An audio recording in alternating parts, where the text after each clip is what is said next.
All right, we are at the pinnacle of the lower bracket.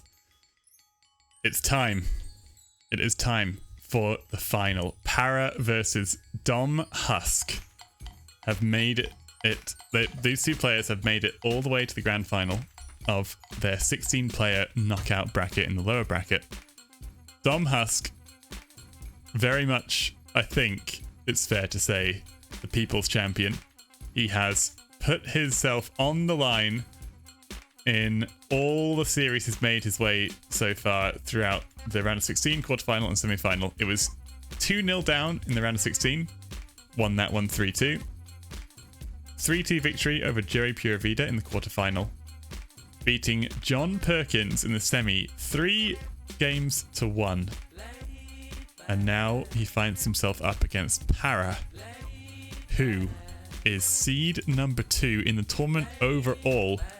Remember, theoretically, this lower bracket is for the people who are the lower 16 of the 32 signups, right? So the fact that seed 2 has made it all this way is a bit scary indeed. So Husk has got some work to do here.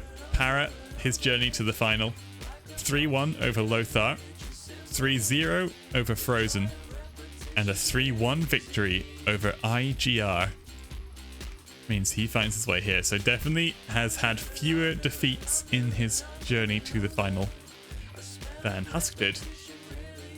But I think Husk has got a good chance here. I cannot pick a favorite in this series, to be honest. Both players are looking really, really good indeed, and in good form. And yeah, keen to see how this one plays out when we get going, which I think we should just get going and see how this series unfolds. Oops.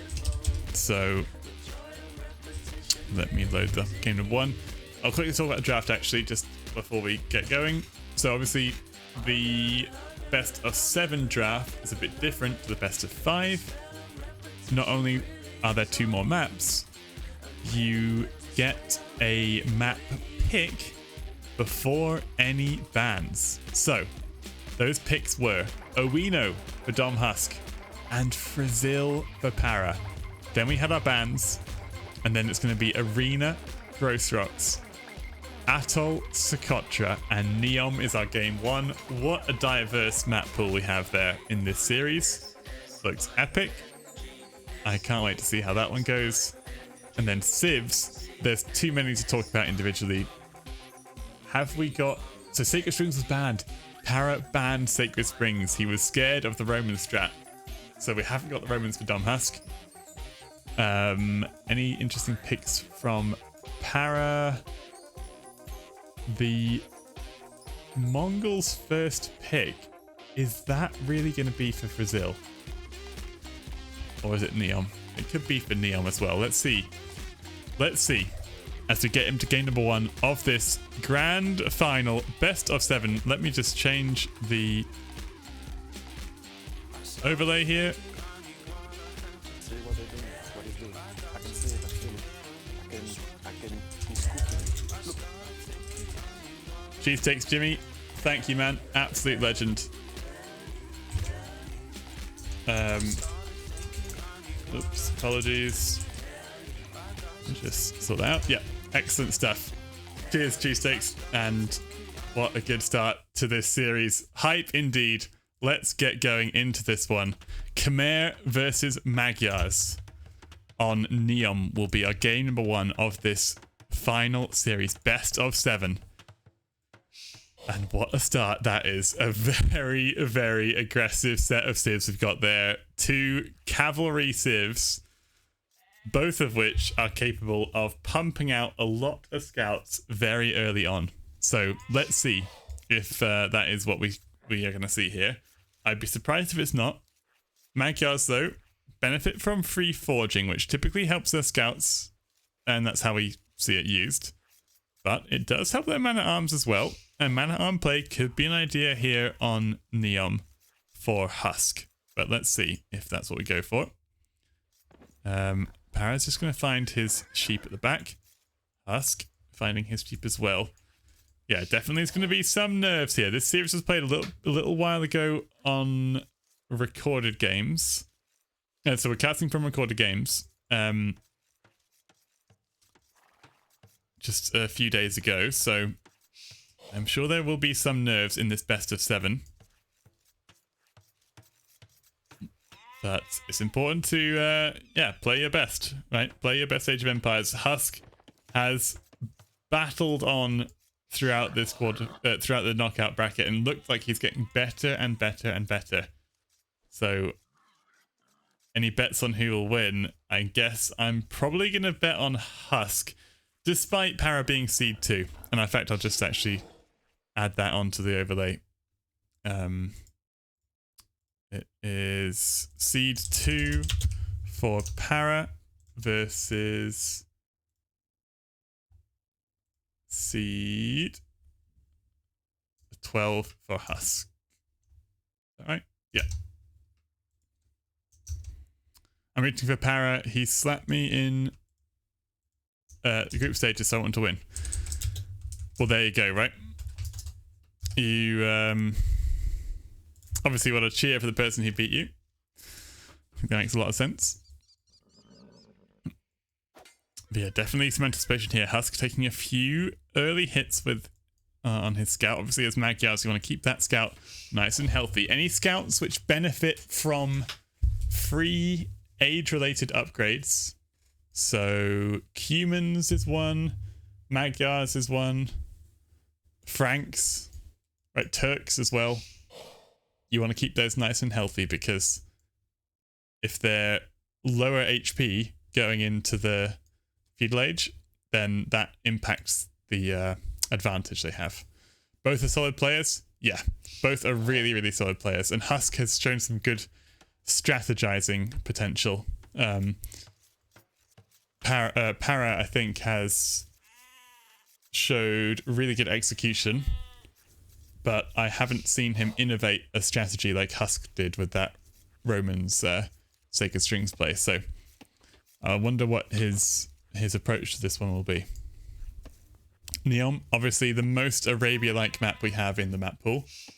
A good start for this series to warm the players up to an open land map style.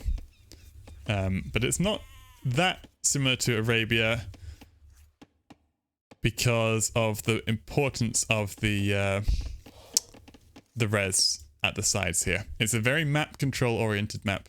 Controlling the center and controlling these 4 oases is how to go about it to ensure success, whereas Arabia is much more, there's the potential to sit back in your base and boom up on that one. Okay, so Khmer going for a very fast uptime here, it looks like. Para has got Loom nice and early, and he's looking for an 18 pop click, which is very fast indeed. Husk is already at the 18 pop mark, and he is going for a 19 pop click up with Loom. So Para definitely is showing some good preparation here on Neom. That's impressive to get such a fast uptime, but Khmer, of course, make things a bit easier, not needing so much wood, because you can skip a barracks. I guess, though, on the flip side, do you really want to be skipping a barracks against a scout civ? Maybe not, right? So let's see here. Looks like Para is going to try and skip that barracks. He's not got a mill yet, which I think he'll probably want.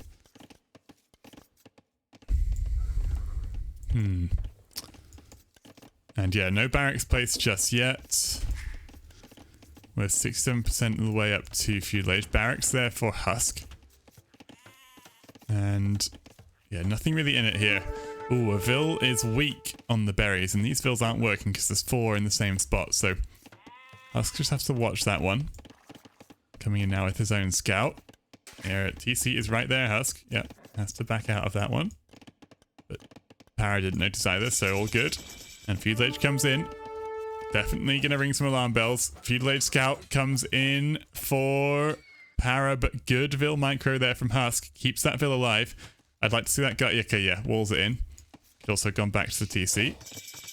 Oh, wow. Okay. Okay. I was wondering why he was on gold. And it's because we're going to open archers. Well. I'm going to be honest. I'm a bit scared of opening straight archers without any spearmen against Magyars. Because what do we do when we go for the... What do we do against scouts? Right? And did Husk see that? Yes, he did. Husk saw that. So that's huge news for him. That is huge. He's not seen the barracks and he has seen the range. So he should make hay while the sun shines. If there's no barracks, there's no defense against the scouts. So, you know, go for it. You've got to pounce on this while you can. And when spearmen come mixed in, then we can worry about us skirmishers. But I think this sort of fight here is fantastic for Husk if he can take it. He's actually going to go fine. He's actually going to go forward. Yeah, scouts could do work exactly. Archer dies straight away. There's nothing it can do. Forging on these scouts. 4 villagers here. They might have a good time against the scouts though. 3rd scout added into the mix though, and these vills, they're forward. There's no mill to drop off at, and it's looking like pretty tough one here. Para has gonna lose some vills here. 1 vill goes down, a 2nd vill getting blocked off by that villager. Nicely done there from Para, but I don't think it's gonna be enough. 2 more vills should die here as well. These 2 archers should die as well. What can we do here? There's no spearmen. And I think Para has just been a little bit too greedy with this build. Really trying for a fast build with the Khmer. And I don't know. I think Husk is just playing a much more relaxed approach. Much more typical meta approach. Walling up as well. Right? So that's a good one as well. And yeah, he looks really comfortable here. 26 fills to 19. 6 fills down already. And a lot of that is idle TC time. There's no vills under the TC, so Husk can just run around here. There's no safety afforded by this town centre without any vills to garrison, right? So no worries there. And another vill goes down, trying to build a wall. Husk is looking to take an early lead in this best of 7. And get off to a winning start in this one. The houses here can be jumped in by the Khmer. Nicely done.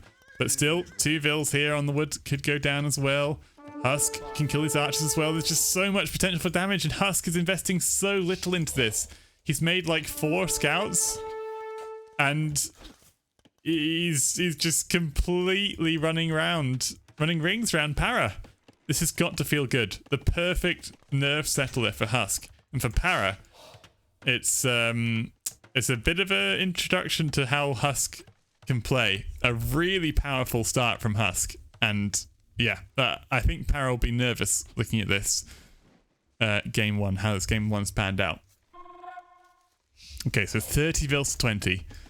Para is very, very low on food. I mean, he's not really got much food at all. Husk still yet to build that defensive range. I don't really mind that. I think he's doing absolutely fine without it.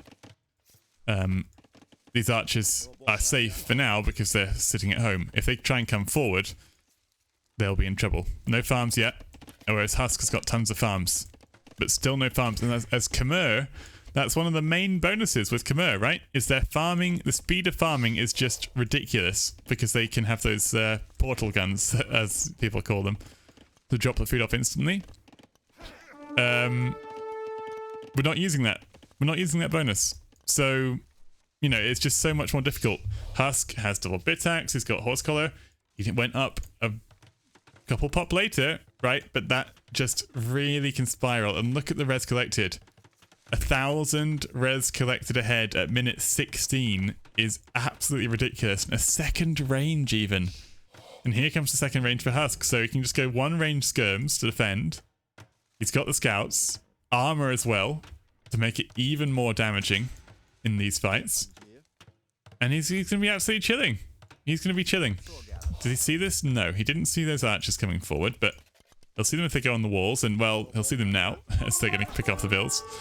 So that's at least some damage back for Para here. Scout's going to get involved, coming forward for the fight here. I'm not sure they want this fight. Even with armor, I think there's just, yeah, not really having numbers there to take that fight.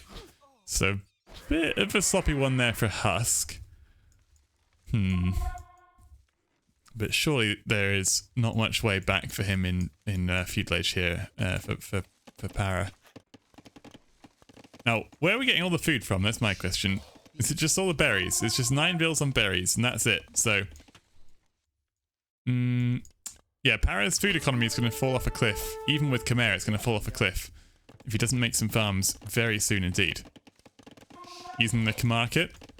Okay, I guess that's the plan as well.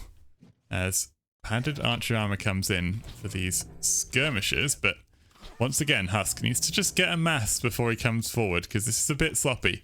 Losing army for quite cheaply here is not going to help his cause. Archers are managing to range some vills over the wall, so yeah, Para's doing a good job now. It took him a while to get to this comp, but he has finally got to an area where he has a really nice mass of archers that is somewhat uncountered on the field right now. No fletching for these skirms. Armor is all that we have, so they do lack a range on their archer counterparts. Looks like Husk can wall behind this if he's thinking about it. Yeah, and fletching coming in now as well. As these skirmishers work away. Villager in danger as well. Does go down. Para is picking some stuff back up here with the archers, and farming economy has begun. So Para is getting some food coming into those pantries there. Oh boy, but this is the problem. This is the problem. He can't quite commit to going in, because if he dives in and loses everything, he's just lost. And the reinforcements here came as a pack rather than in drips and drabs. It's just really good, but still not a big enough pack to make it work. But Para sees that and he's like, right, okay, now is my time to strike. I've got to go for it. And he steps forward with the archers inside Husk's base. Meanwhile, losing everything in the reinforcement area. So that's a bit of a tough one for him as well. Archers under the TC now. Oh no, the archers under the TC all gonna die. Lots and lots of casualties there. One more volley did not quite come through, but took a lot of casualties to that town center, and Para is really looking in trouble now as Bloodlines comes in for the scouts. They're fully upgraded scouts in Feudal Age, and look at these scouts. They are absolutely tearing through the archers. Skirmisher helping out as well, and I think Husk has cleaned up the archers at home. More archers are trickling forwards, but there's just nothing they can do with the scouts out and about. And skirms and scouts inside Para's base. Husk is not thinking about the Castle Age just yet. He is focused on doing as much damage as he possibly can in Feudal Age, and rightly so. Look at that. Archers again dying. 9-0 army. 0 army. And now we get Wheelbarrow. So, I mean, Para's really got to scratch his head here. Take a deep breath and think about what his plan is, because what are we doing here? There's 5 scouts fully upgraded coming forward. Spearman probably would be a nice one if we can afford it, but we can't. So, you know, he's going to be in full defensive mode until Castle Age comes in. But it's not like he's going to be up to Castle Age much quicker than Husk, sorry. Husk is thinking about Castle Age as well and has the bigger Vil lead throughout all of this. So the res collected once again massively ahead for Husk. These houses can't hold all the villagers, although he's adding more houses now as well to protect against that. And the TC is offering some cover at least, because it does have vills around it now as well. Husk clicks up to Castle Age. Para shortly behind. But what do we do when we get there? If it's crossbows, it could be a bit tricky with the potential for mangonels forward from Husk. Vills under the TC do get garrisoned. More houses being produced. This time it goes up and keeps the scouts out. Skirmishers can come forward here though. This is just such a messy base for Para, whereas Husk is just got quite a nice little enclosed economy here. Very nice and safe. Very safe indeed.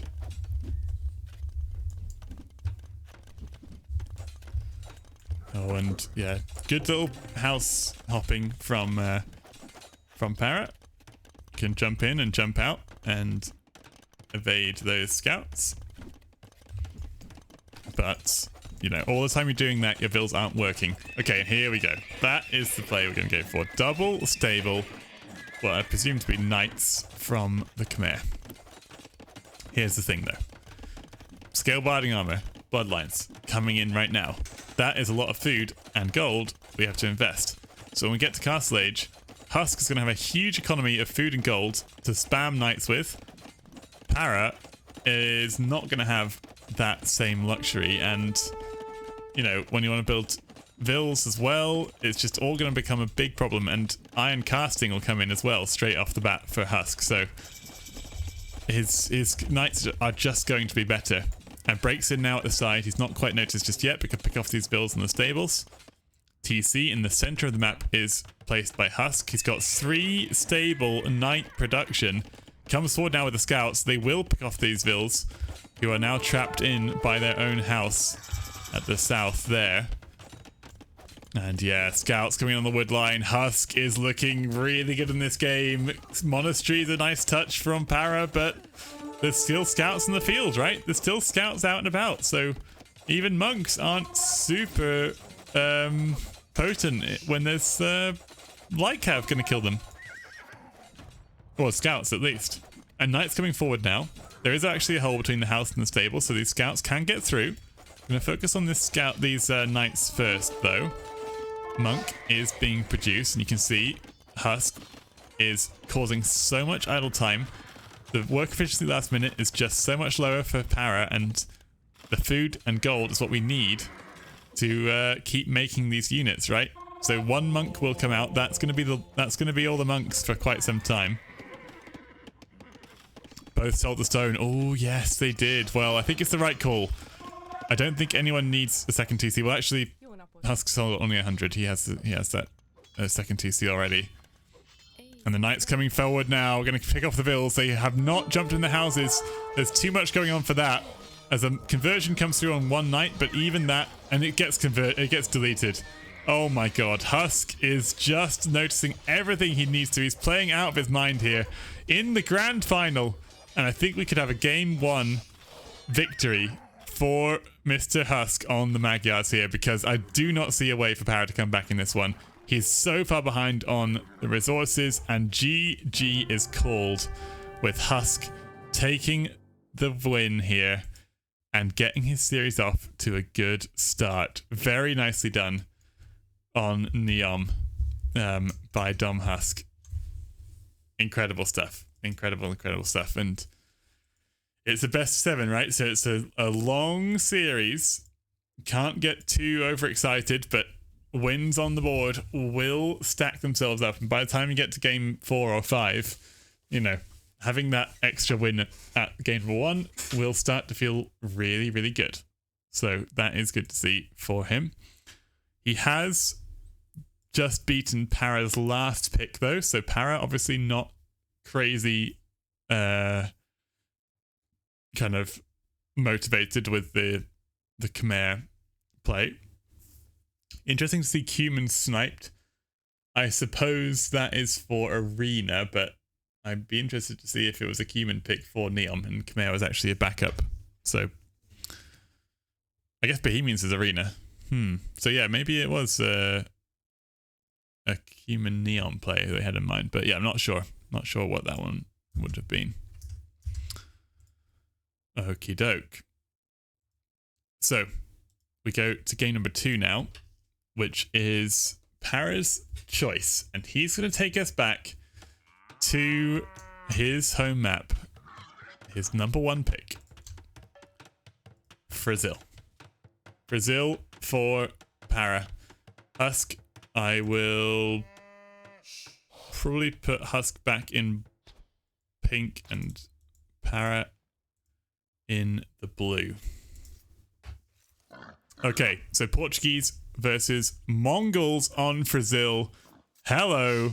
Let's take notes here. Let's take some notes. And I wonder if we'll see anything repeated in the upper bracket final. Or will the Mongols not find their target here? So Mongols on Brazil. The reason they're so good is because you get so much hunt at the start of the game. Speaking of which, a parrot is actually taking a cow, so never mind. But the idea is you can, from the very beginning of the game, you can take only hunt because the deer are so close to the TC. And that means you get up quickly. Now, being up quickly on a water map is really powerful because you can have navy out and your opponent can't. So, yeah, it's just a really, really powerful potential thing. You don't really need extra TCs. You don't need any Mangudai or anything like that. You don't have to worry about that. You just win the game nice and early. And Husk sounding out his thoughts in the chat. Wondering what Mongols are for. 5-head. So, a fan of the Mongol pick. And let's see if Para can make this one work. Res collected. Already ahead for Para. You can see it's just going to add up so quickly. Okay, and he goes now for the boar as well. Now, I guess we're not making fish in this scenario. Just going for the hunt. So Para doesn't have to worry too much about the wood income, but he does need a dock and he does need a lumber camp to click up to the next stage. So let's not forget that. He needs to be on wood at some point. As he makes a house now as well. Going out to wood now, it looks like. Fishing in more deer. He can take a second boar as well. He's going to really start to climb up. Look at the res collected. It's just really ramping up. He's almost double. He's almost double his opponent. Oh boy. Okay, not quite almost double, but yeah, a big lead for sure. And okay, Husk drops him off, so that's a bit more representative. Yeah, the Mongol hunters don't hunt at twice the speed, right? But it is still a very noticeable and big bonus for their hunt speed. Okay, Husk going for a forward dock. Now, I don't know, like, if Husk could gaze into a crystal ball or like pause the game for 10 minutes and think about this one, you might be more inclined to go for a defensive dock just because the chances are that Para is up first with Mongols. So you probably don't want your dock at the front, would be my instinct. But maybe Husk knows something I don't, or he wants to go out, get some fires out nice and early. I'm not sure. But yeah, there should be no reason why Para is up second, basically. So yeah, here we go. Lumber camp and dock. Loom coming in now as well. I don't think Para needs Loom. He's getting Loom because he's housed, but actually I think it's just a waste of res. And yeah, dock completes, and then he can go up to feudal age now. Husk is not too far off feudal age, but he's definitely going to be up second, as Para has already clicked it. For Husk, we've got how much left? 150 food on that one. Oh yeah, might have to make another villager. He drops everything off now. He can drop off from the shore fish as well. There we go. Okay, so he saved Loom as well. That's the thing, right? So it's every little minor little thing on Brazil can add up. Not getting Loom is really good because it saves you 50 gold, and you don't really need Loom for your villagers. What are they going to do? They can't attack you on land. Scout can't hit you, right? So everything kind of adds up, and that might be a factor in this game. I think Para will probably be fine. He's got 3 on gold, right? He'll be absolutely fine, but it's something to think about for sure. So the question is, what do we open here? We've got a 30-second lead on feudal age timing for Para, so might be tempted to make a fire or two and then just start switching to galleys and massing up galleys. Husk, when you're up second, it is difficult to know what to do. Just go straight for galleys, yeah. So not faffing around with fires. He's just going to go straight for the galleys, and then he should just have more galleys than Husk does, basically, is the plan, I think. So a bit coming in. Husk, what's the plan for him? It's going to be fires. Okay, well, fires definitely get outscaled by galleys quite hard, but in low numbers early, they should do okay. They definitely do lack that scaling that normal galleys do have. That's the problem, because a big, massive galleys destroys everything. Galleys or fire galleys. So, yeah, a bit of a tricky one here. Parrot is not going to find the dock straight away, so that gives Husk a bit more time that he wouldn't have otherwise had. And maybe another reason for building it right in the center, because I guess Parrot wasn't expecting that. Going forward now with the 2 fires.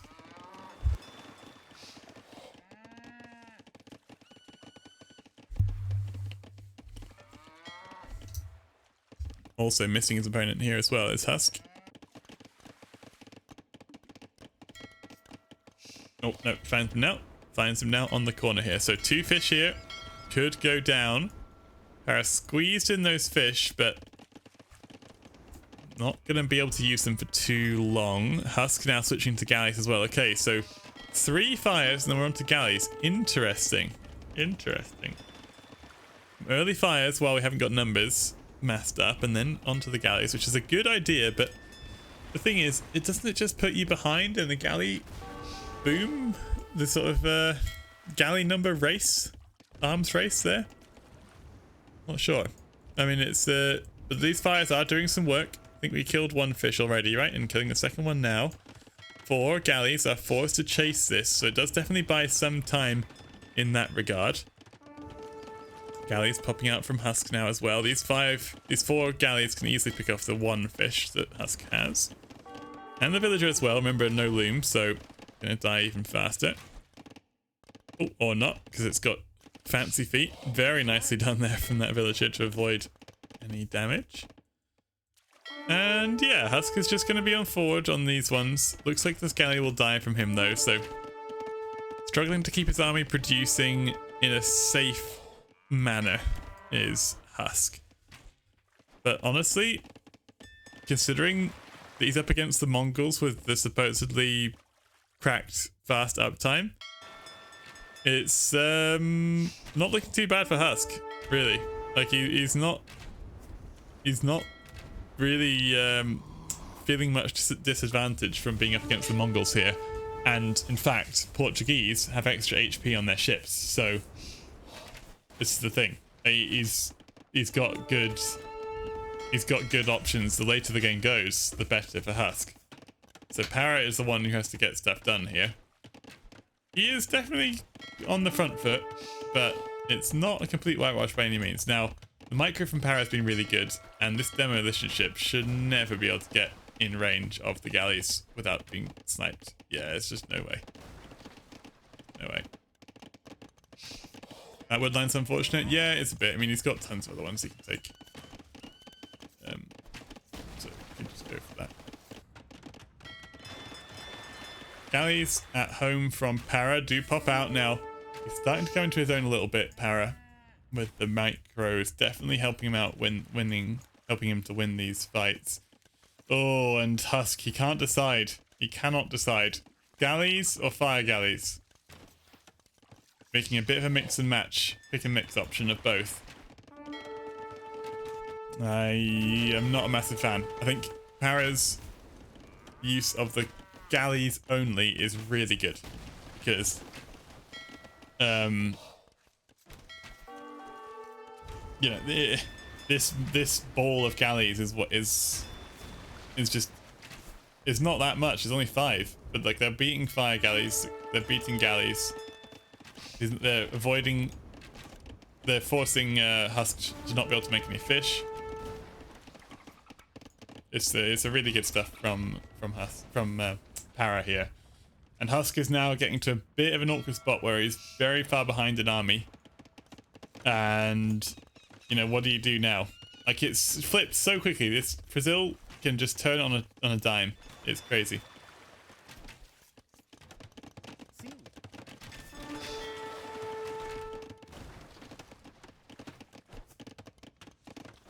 Good micro from Para again. Keeping an eye on these docks with one galley is quite smart, and gonna just pull the rest back. Even go for some repairs on those if he's really keen.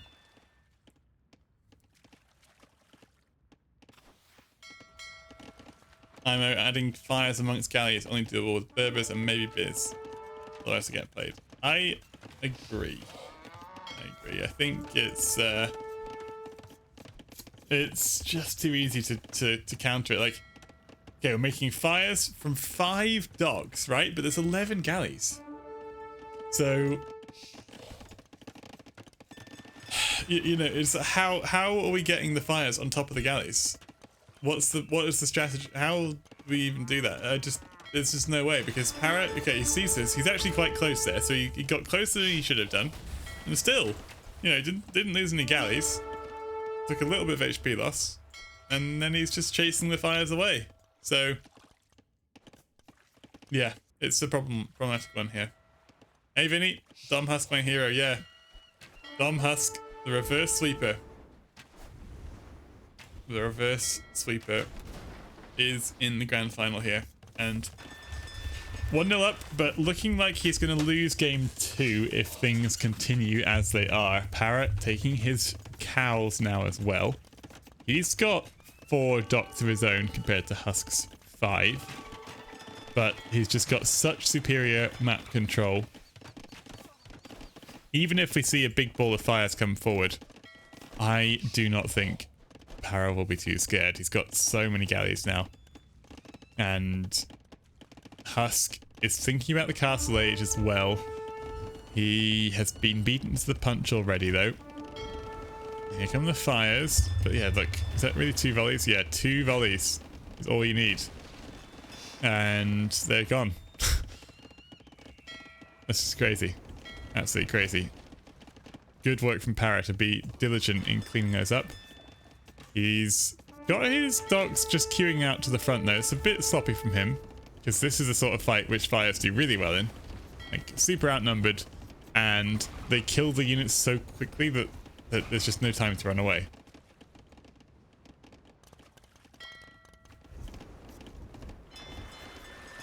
Going for the docks now as well as Husk. Castle Age was clicked.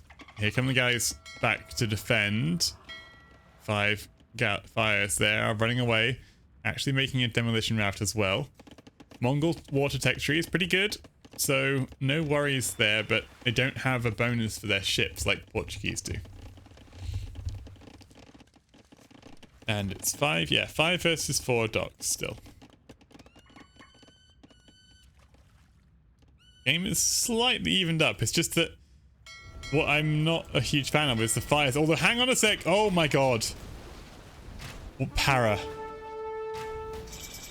Oh my god. No way.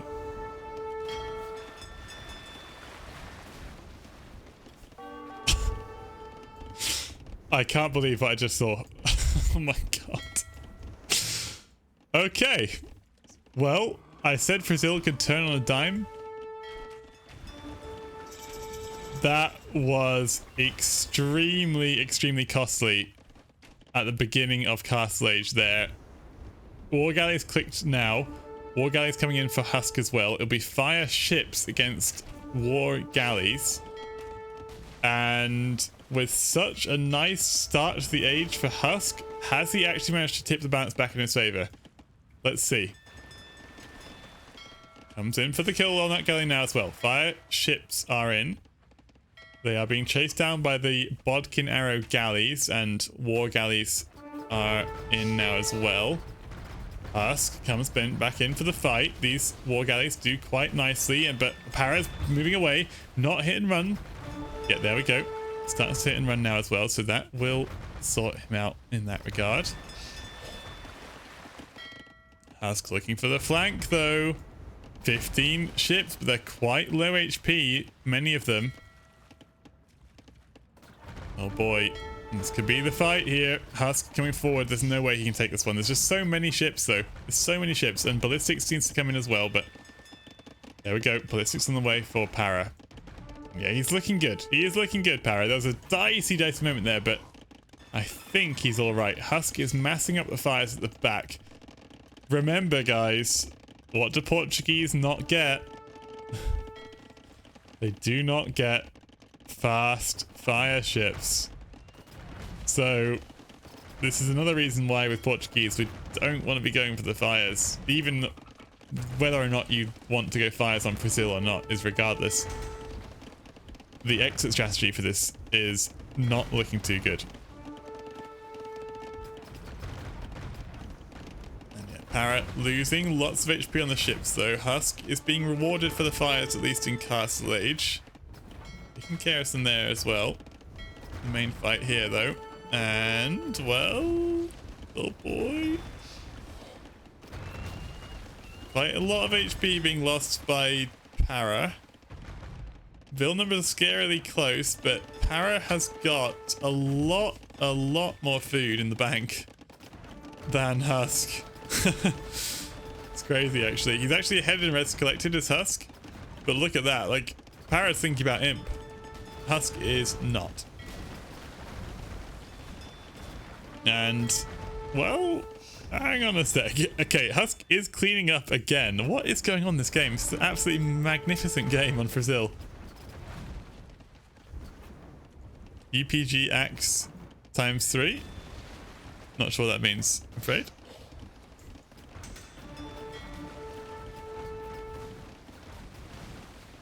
Okay, Husk just killed all the navy. And now it's going in on this side as well. Has Para let his foot off the gas at the crucial moment here? It kind of feels like it. If Husk brings this game back from the brink, I will be astounded. But honestly, like, Para has dropped the ball a little bit here. Okay, the fish are gonna all die. That's a big part of his food economy, by the way. We've got some farmers, but not that many. Same with Husk, really. He's not got that many farmers. Husk has got a lot of wood in the bank. He could add some fish for sure. And what's going on now? 24-3 army. Husk is on top. Husk is on top. How did this happen? How did this happen? And the fires are going to break through the docks nice and quickly, though. Good demolition shot, by the way, from our Mongolian player here. Oh boy. Bowsaw coming in for Para. Husk has pulled this game back from the jaws of defeat. Looks like he has pulled this one back. And okay, Vil numbers are dead even, but army is so important on this map. And he's got the army lead. He's got the army lead. Para was close to Imp-ish. He was close-ish to Imp. He's now not so close. And the fish is all dead, right? So that's going to make it a bit more awkward. Husk sees these docks. So good is Husk. He's just so good at spotting these little things here. I'm going to deny this dock, this villager building a dock. These villas going down as well. Para trying to re-dock here. So many fires. Going to get completely encircled is Para. And Husk. This is just absolutely brilliant stuff here from him. Oh my god. I cannot believe it. This is such a good comeback on water. I can't really be put into words like how Husk. He should never have won this game, I believe. But he did so well to keep sticking with the fires and just overwhelm. And he caught Para out. He just caught Para out, plain and simple. In a moment of weakness from Para, he struck, and this demolition ship is going the wrong way. Could have had a great engagement there, but it, again, wasn't quite looking at that at the right time. Husk needs to find these new docks as well now, if he can, at the south. He's got pretty much everywhere else covered. And I'm sure he'll be thinking about the south now as well. There we go. Going down to the south. Parrot trying to get back on those galley numbers. He knows how important it is to have those galley numbers, right? But, you know, he just hasn't got them. And he's desperately trying to go for the 6 docks in the southern corner here. Husk's going to pull some navy around that way. Doesn't need so many navies, so many ships just sitting back here. He can patrol with 1 or 2, and I think that'll do the same job. Unless there's some Lothar strat from Plan B, this is over. Well, let's see how Para can mass his navy quickly though, because Husk did the same thing. It's 106 pop to 67 though. That's such a big lead for Para. And well, the demo ships, they haven't got ballistics, which is going to hurt slightly, but yeah. They're doing quite nicely now. Demos are not going to be so effective with so many war galleys on the field. Oh boy, coming forward now. If they all go at once, they could get some big connections. Okay, you might get a connection or 2 there. Nicely done. Good connection there at the end. Still, it's 39 to 8. Husk can't commit his entire navy to this area though, because he does need to protect all areas of the island. Ballistics coming in now as well for Husk. And he's not beholden to lacking fast fire anymore. He's got a nice mass of galleys in and amongst this one. What an incredible play from Husk.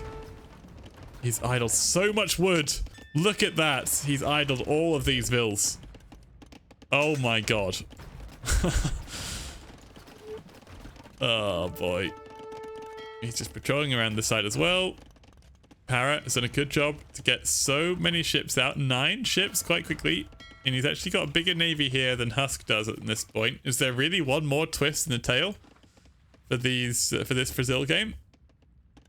Oh my god. Husk has got stone for a castle. So does Para. Oh my goodness me. Don't tell me there's a transport ship coming. There is a transport ship. Oh my god. Okay. And this one from Para as a defensive castle to get back on water as well. Husk needs to be careful here, man.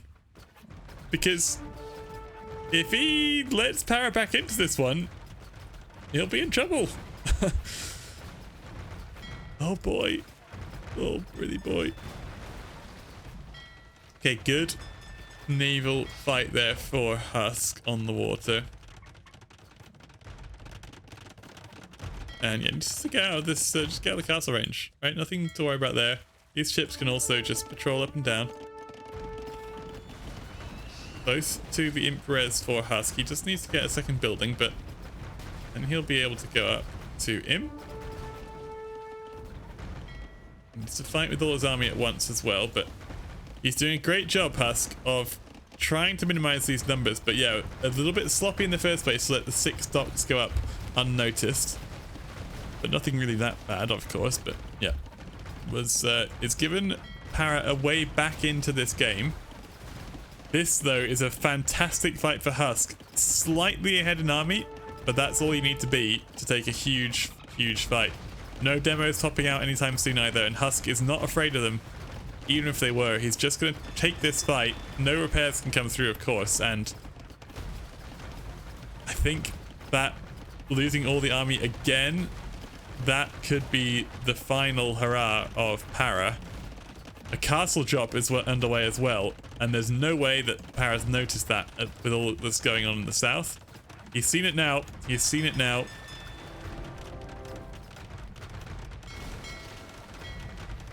But yeah, taking out the demolition ship as well. Nicely done from Husk. This castle going up from Para on the homeland.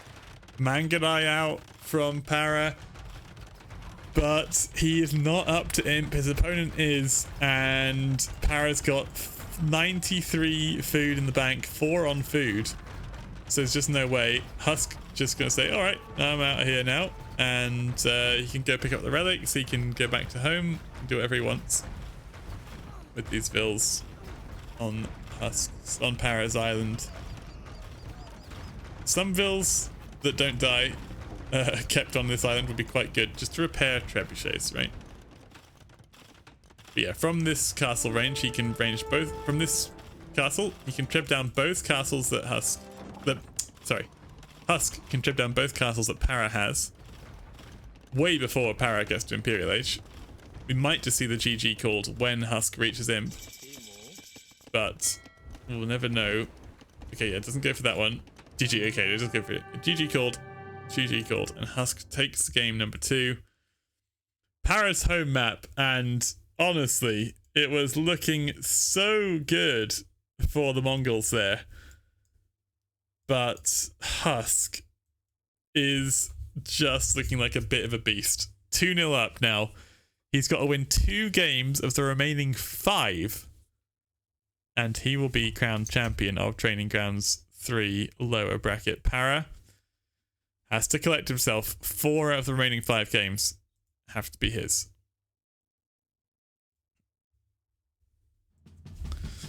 Oh boy. What a good start to the series. Husk is delivering some really, really good performances here. We had a win for the Portuguese over the Mongols. That was first pick for Husk. So, yeah. See you, Knight Rider. Cheers for that one. And Para gets to pick again, though. That is his prerogative. Atoll or Socotra are his home maps, but obviously he knows he's got to win at least 2 of Husk's home maps as well, so maybe we'll see him mix up a bit. Maybe Atoll in game number 3. So after the water fight of previous game, we'll be straight on to Atoll for more water action. And it's Byzantines Italians, so Husk seems to like his fires. And right, we could see some more fire action here. This one is a bit different to Brazil though, right? Obviously you've got the landing to worry about as well, so it is a water map, but not quite the same as Brazil. Both players' islands have generated correctly. I'm always a bit paranoid on Atoll that it's not worked, but I mean, they'd have figured it out and not sent a wreck if it hadn't, so perfect. Oh boy.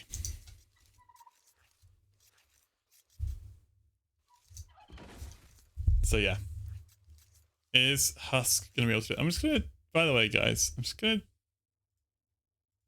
I probably shouldn't do this, but I'm just gonna turn the noise up a touch.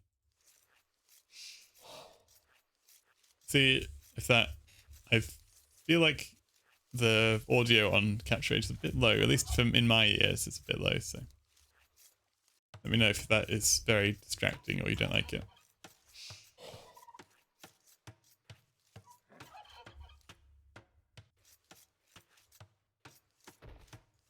Ooh. Went from the camp here, but decides against that one actually, because this one is dead. Interesting. Not sure what was wrong with that. I guess he didn't want it. Well, no, I was going to say he didn't want it right next to the water, but didn't really change that. Yeah, surprised by that actually. Husk took an objection to that initial spot.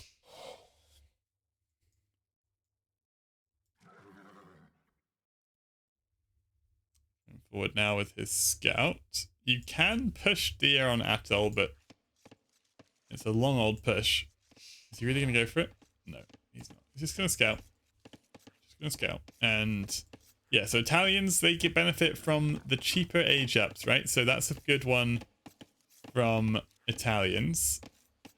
Hey, Frozen. You missed game 1 on Neom, which was a bit of a brutality by Husk with Magyars against Khmer. And then on game 2, it was Brazil. The game ended with the castle drop from Husk, but it was decided by a really good comeback on water. Portuguese fire ships against Mongols. We saw Mongols on Brazil.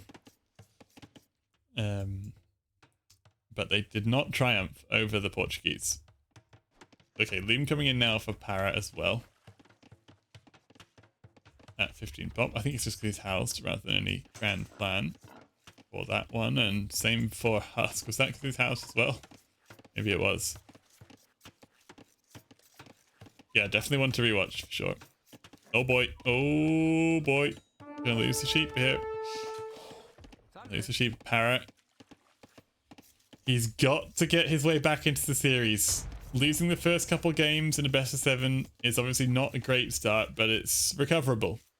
Losing the first 3 in the series, that is a bit tricky indeed.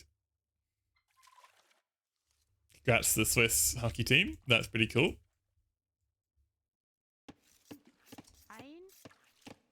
That is pretty tough indeed. And, you know, reverse sweeps are possible, but reverse sweeping 4 games in a row is a tough task. So yeah, we'll see if he can do it though. Parrot, of course, is an exceptionally strong player. Who, you know, he's made light work of the knockouts to this point, I guess you could say. Well, not light work, but he's looked pretty solid in the knockouts up to this point. So is Husk, though.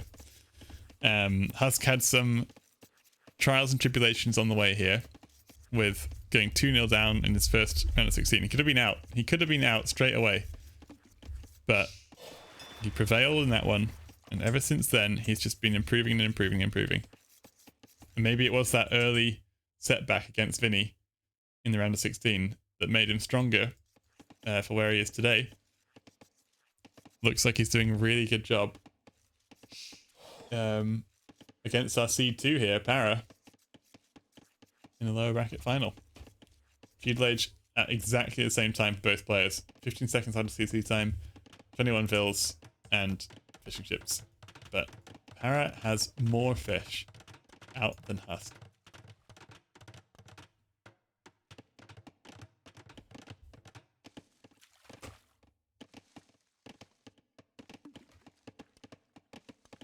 So what's the plan here?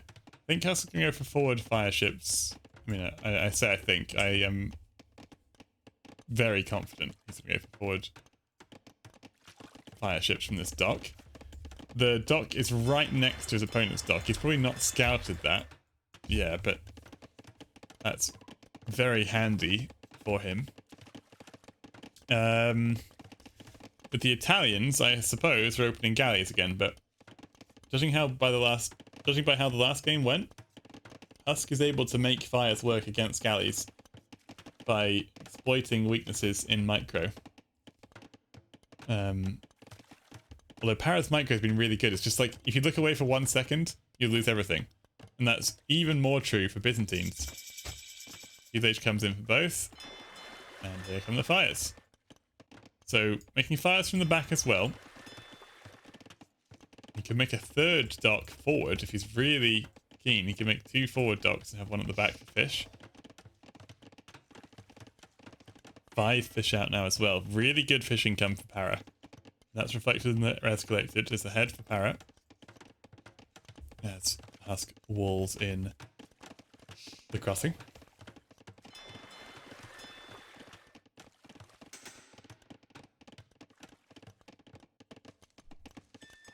Yeah, here come the fires now. Fires coming out. And 1 fire against 2 galleys. Should be okay for the fire, to be honest. Especially Byzantine fire. These guys have to run away. Hit and run tactics employed from Paris straight away. And it's going to drain that micro. That APM is going to be constantly drained because of these fire ships, right? And a second fire galley coming from the north. There we go. 1 galley down straight away. And this is the problem. This is the problem. Husk is just doing such a good job with the Byzantines here of exposing the weaknesses of galleys in low numbers. In big numbers, they're fine, but we saw this on Brazil, you know. If you just have a even numbered fight, the fires will win every time, or at least they will force you to hit and run, and that means you're not doing the things you need to be doing.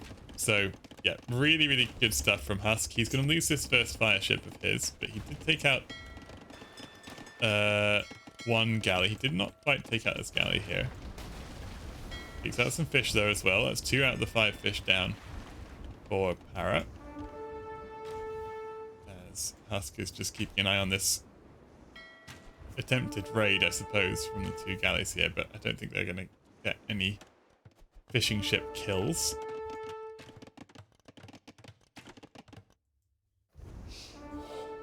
Yeah, good micro from Para. Good hit and move. You can see that he's really doing a good job of the hit and move. It does drain the APM though. So Husk is playing with that advantage that he's not having to look at those units a lot.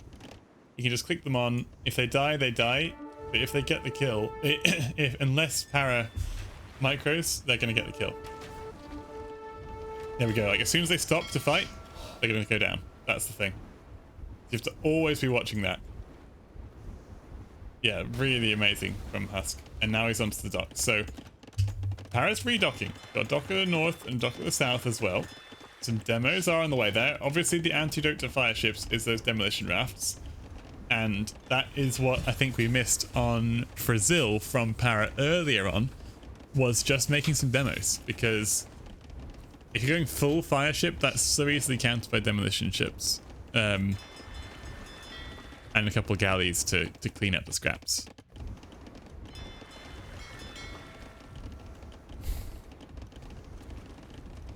Spearmen are on the way as well. That's interesting, you're getting some spearmen. I guess just to keep a patrol on this central island, as these fish are going to perish. Husk has the economy unit lead here. Here comes some demos. 3 galleys and 1 demo. Oh, but a good bit of work from Husk. And again, 3 galleys and a demo from the other dock. But oh no, that was not the fight that Para was hoping for. Loses a lot of army quite cheaply. Husk is not paying attention though either. And his army went the wrong way there. Galleys pop out from the north as well. But Husk is doing such a good job to keep working away on these docks, really forcing a reaction from Para. Until these docks actually die though, they produce at the same speed as any other docks. So, you know, this is the problem for Husk. If he can't quite finish those docks off, he's playing 2 dock fires against 4 dock galleys, which is obviously eventually, you'd hope, going to catch up with him. But so far he's done a great job of keeping a lead on the water. It's slightly starting to slip now though, because you can see just overwhelming production numbers are going to cause a headache here for Husk. Fairly soon, fires going down. Good micro from Para to focus down the weak fire ship. This Bill will live, it looks like, with his life. 3 HP.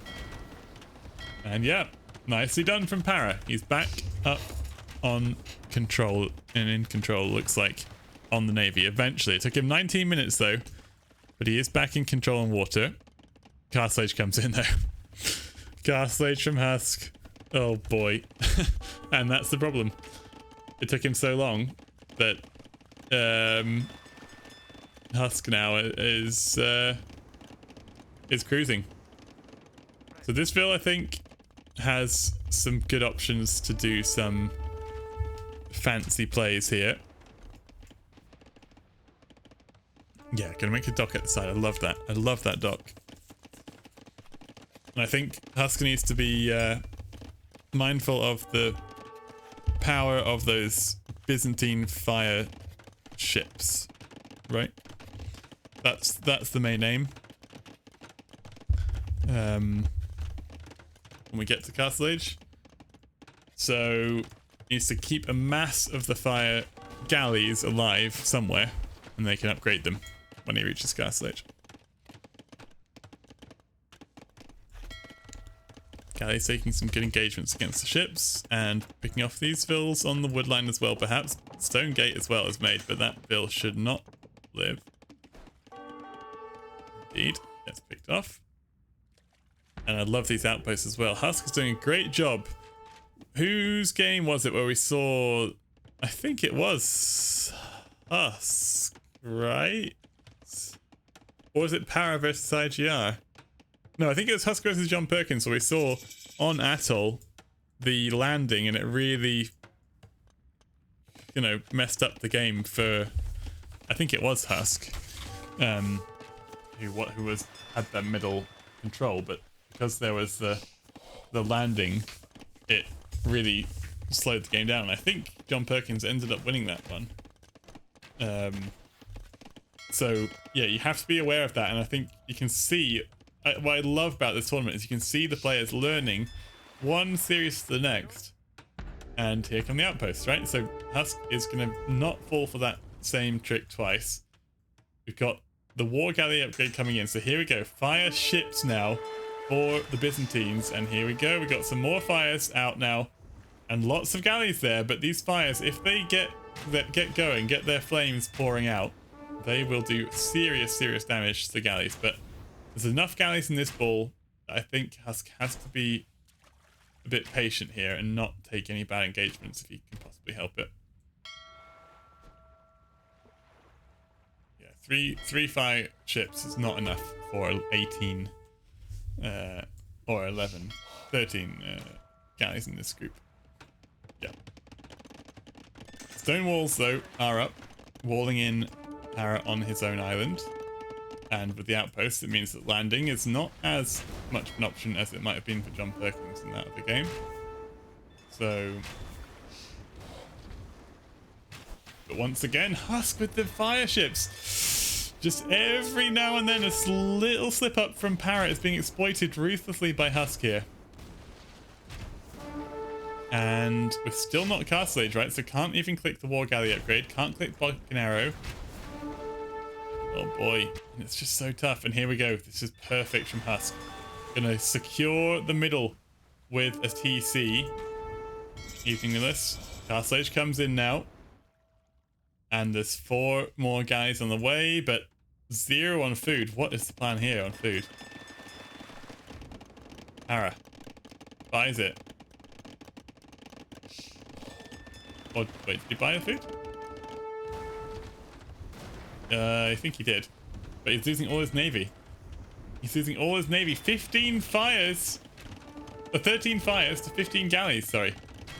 And where are these galleys going? He can't... You cannot possibly hit and run 2 groups at once. Maybe some people in the world can. In this tournament, nobody's doing that, right? So by splitting up the fires into 2 big, nice-sized chunks, Husk has managed to get 2 good fights at the same time. Whereas Para's taken 2 bad fights at the same time because he can't micro in 2 areas at once. And that's just really smart play from Husk. There's more ships sitting waiting to join the fight because again, Para is absolutely stretched to the limit in terms of his APM. The mid control is all going Husk's way. He's got strong naval control. You know, everything's looking up for Husk here. And these docks still alive, but they might eventually go down when Husk takes back control of the water. This dock, it looks like, will go down. So that is a good one for Husk to find. He can slowly work his way counterclockwise around the island here. And yeah, just to take out everything in his way. What's Para going to do about it? Byzantines as well. They benefit from, a bit like Italians, cheaper age up, but their age up is only applies for Imperial Age, but still. That's a great little bonus to get in quickly. We get Dromans as Byzantines, right? So that's a massive bonus for their naval siege options. What's Para got left to do? He's forced into these really awkward micro fights against Byzantine fire ships, trying his best to squeeze his ships in behind the dock so they block the projectile from the fires. Good demo shots indeed. But this is it. This is the problem. All the ships are going down, and it's a go of once again like Brazil. lost the Navy, you just lose the game. And Ballistics forlornly coming in a bit too late. All the Navy's already dead. Those docks will die as well.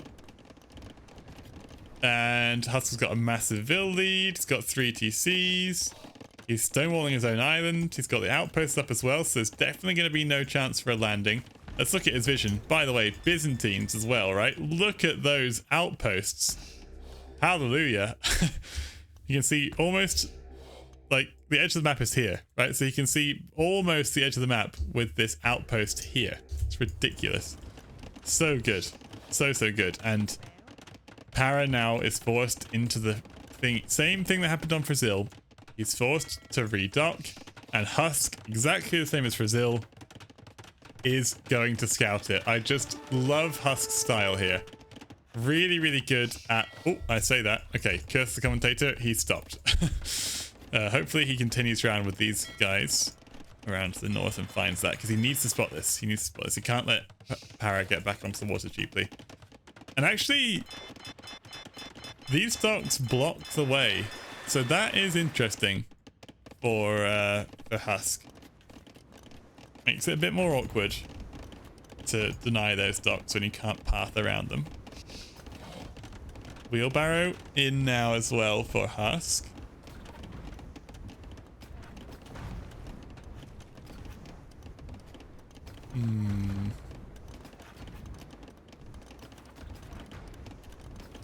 Okay.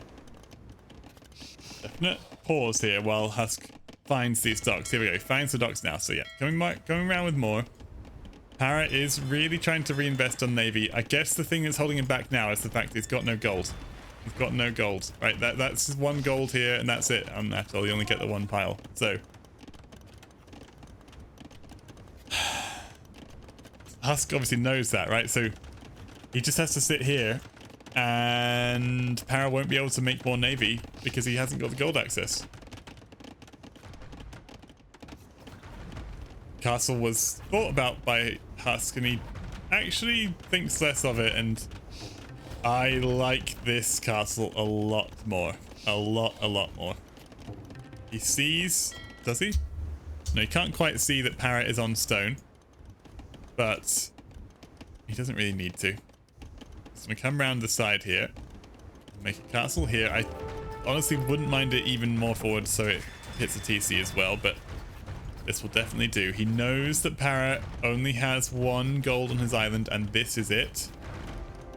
So there you go. Imp is on the way as well. Gonna make a house so he can't get attacked by Vils, and there's the castle. And Para is gonna be paralyzed when this castle comes up, because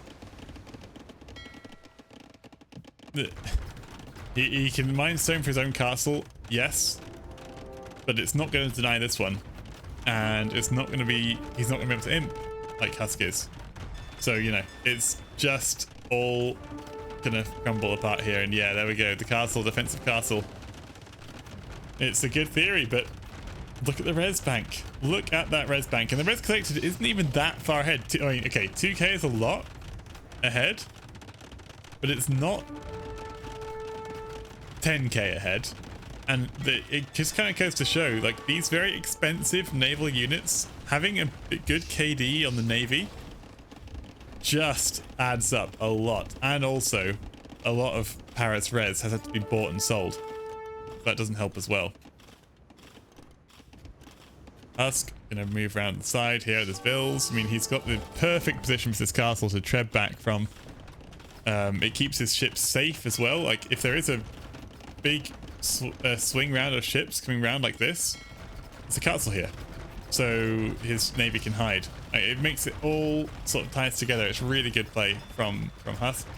It looks like Para is going for the fires himself. If he can't beat them, join them.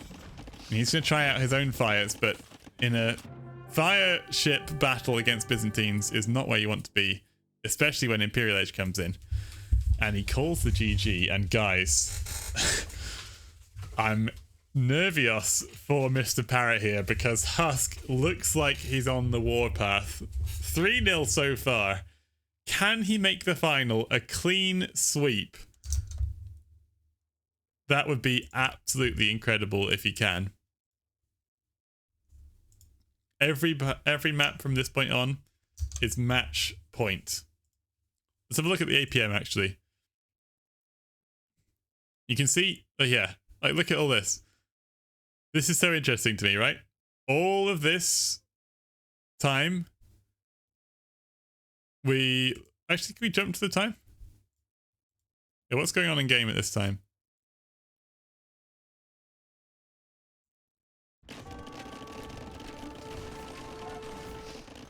Yeah, so he's microing his ships. Like he's got to keep focusing on the ships, moving them back and forth, whereas Husk can be much more laid back in that approach.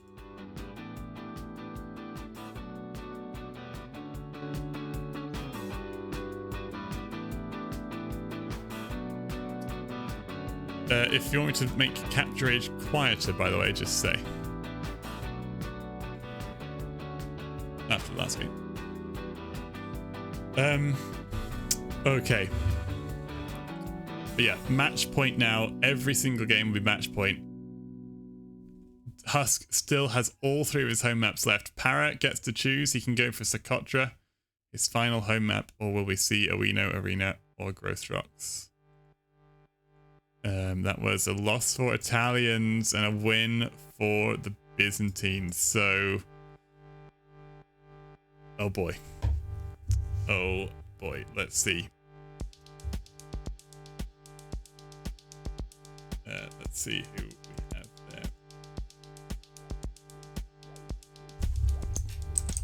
there.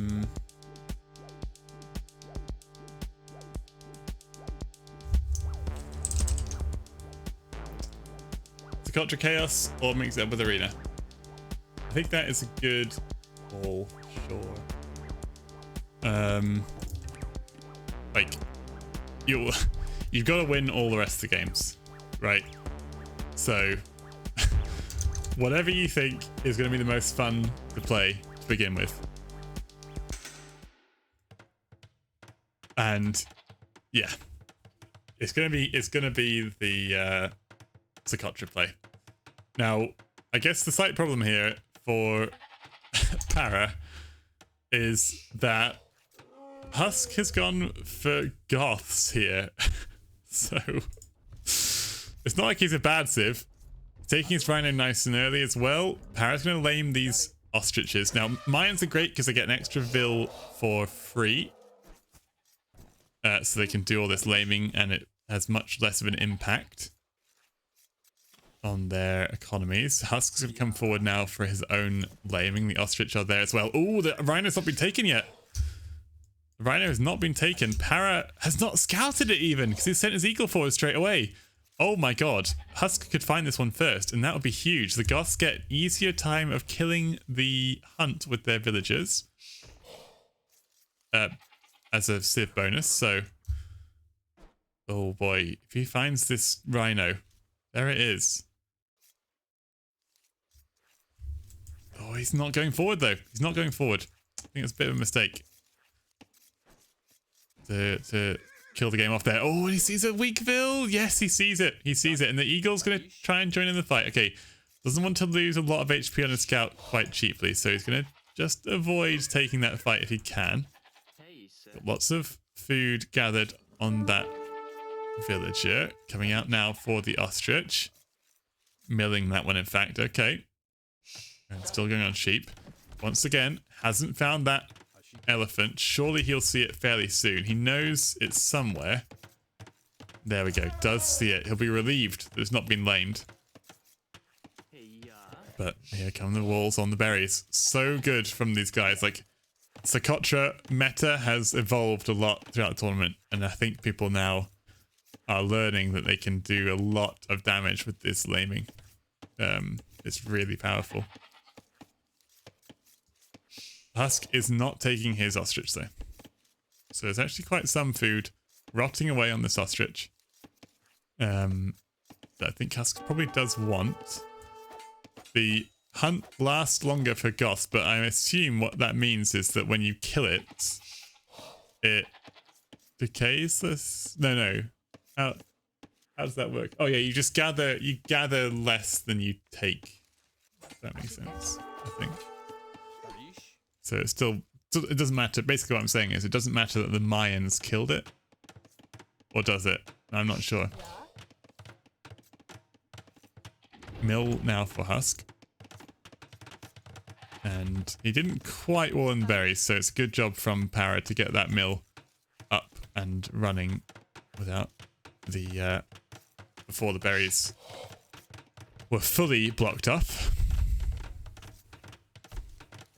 Yeah, pretty even Stevens. Definitely messy for both, but messy for both in the same sort of way. And neither player has a big advantage going into mid Dark Age. Looks like Paris slightly ahead, if anything. I think just based on the way the game played out. Yeah, look at that. Taking his elephant now. It's a bit of a flex. That's pretty good for him to have that elephant coming in. And these vills were working away on the deer for so long. So I think that's quite a good little bit of play from Para, to be honest. Okay. Eagle coming forward now. Have a little look at what he can see. Sees the berries. Doesn't see the mill on them just yet, but there we go. Scouts that one now. This Vil has got loom, right? So can't really have a fight there. The TC is in range. Oh boy. Oh boy. Oh no. Can't quite kill that scout, but the scout cavalry is going to come around as well. It's a bit faster than the eagle, so it should catch up to this one. Purple needs to win before blue has a castle. Yes. Yes, he does.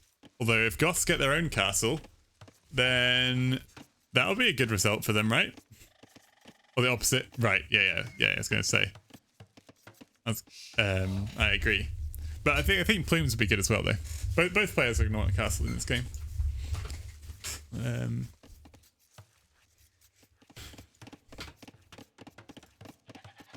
Where's the stone? The stone is here for Husk, so that's a good one to access. Village coming in now. See, I think this is a really good sign for Para. This is the first time he's been properly ahead all series, really. But yeah, this is a really big lead because Husk is just not quite there on the food. He's adding more vills. This is kind of turning into a bit of a fast castle. I think he's got... Oh, okay. He's going to drush. He's going to drush. I don't think it's going to work. That's the only problem. Like, the vills coming... The militia coming forward are going to try and disrupt the berries, but Para's already up. It has quite some food in the bank floating already. So even if the berries get disrupted... I think it'll be okay, to be honest. No barracks yet from Paris, so I think it'll be a barracks and then going straight into a range when he has the res for that. There we go, there's the barracks. We're only on one lumber camp though, so all 12 vills are bumping and jostling quite a bit. 2 militia coming forward. Yeah, you can definitely take this fight, that's the thing.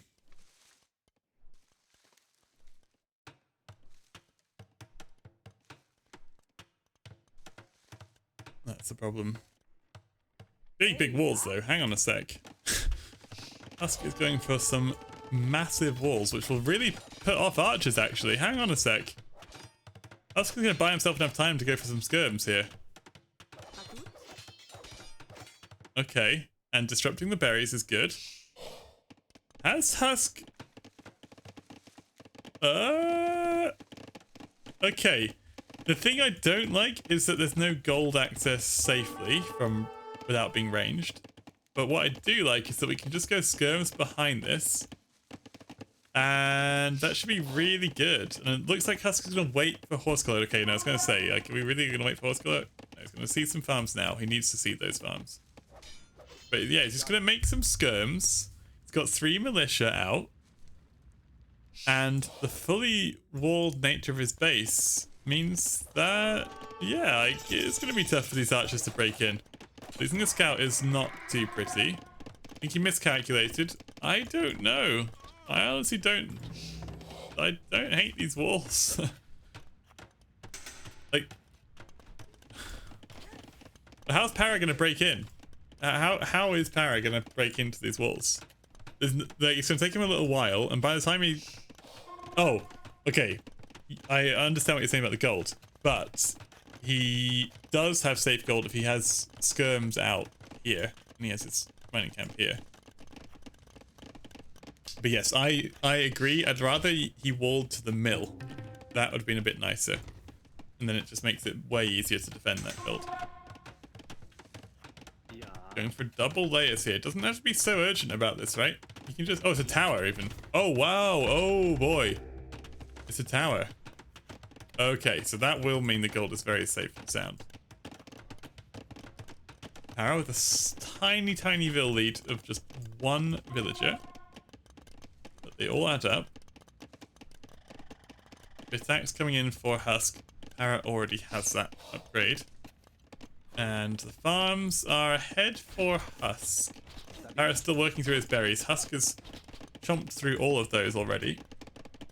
Skirms are out. The tower coming forward here.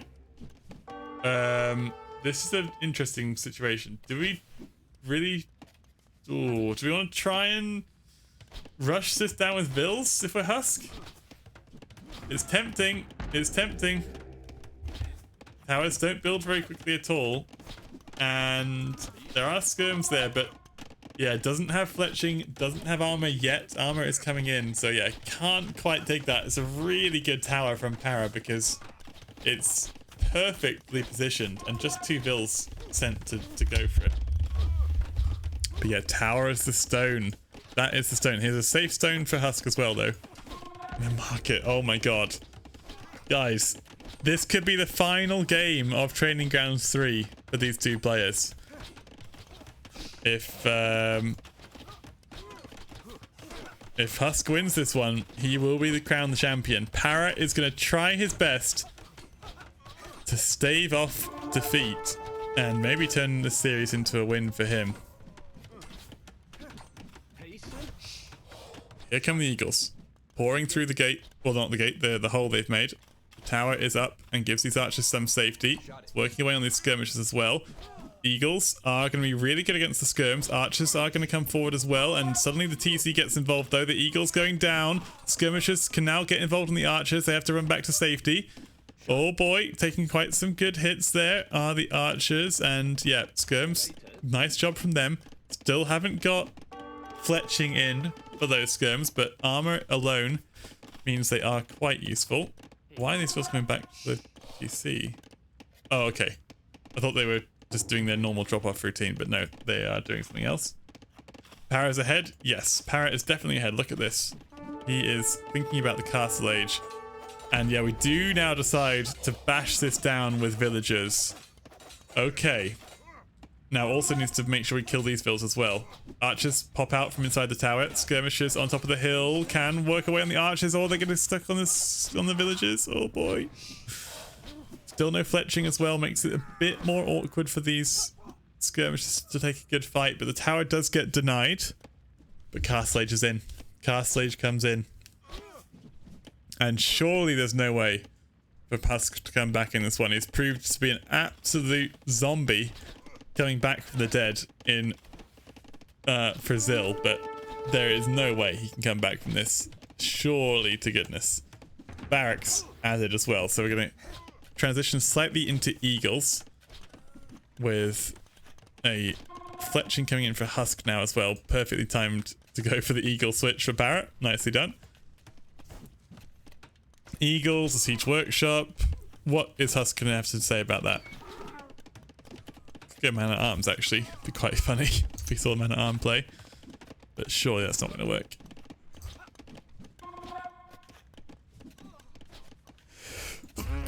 Oh, excuse me.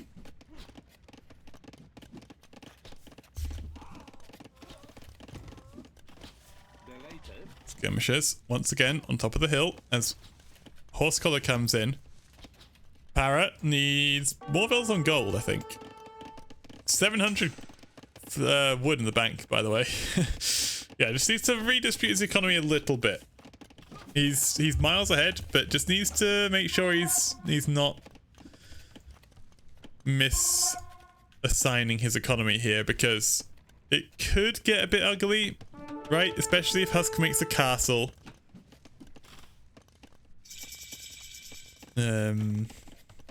Yeah. Okay. Castle Age comes in. Husk unfazed for now. He does go for the Man-at-Arms switch. I love that. I love that he goes for Man-at-Arms. I mean, it's gonna be good, right? Man-at-Arms will be good against Eagles. Especially unupgraded Eagles. If they're not Eagle Warriors, Eagle Scouts will die hard to Man-at-Arms. But I guess the problem is that here's one militia. Where's the other militia?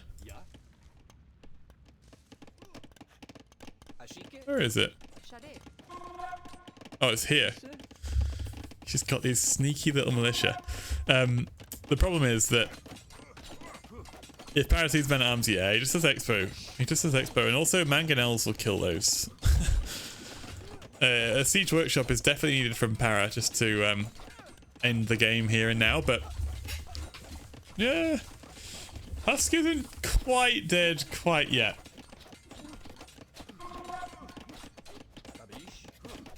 Nice little trap on this eagle. Breaking in on these walls is Para. The eagles are going to get through this house in quick fashion. Husk is not rewalling this, so the eagles will be in, and here comes Eagle Warrior upgrade. Man-at-Arms tech was actually cancelled in the end. Goes to the rewall now. Oh boy, well, this kind of rewalls it. There we go, that's the full rewall. Looks like Para's a bit perplexed. He's like, can't quite decide if he wants to go in or not, it looks like. And Husk is just buying himself all the time he possibly can. He mined out this stone. Now, he sold some stone to click up, and on the Socotra you do not get much extra stone at all to work with, so if he's going to make a castle here, he needs to make it by selling food to get that. There we go, look, he's redistributing that a little bit. I think a castle will be a little bit too late, but let's see. Yeah, Siege Workshop is the play for sure.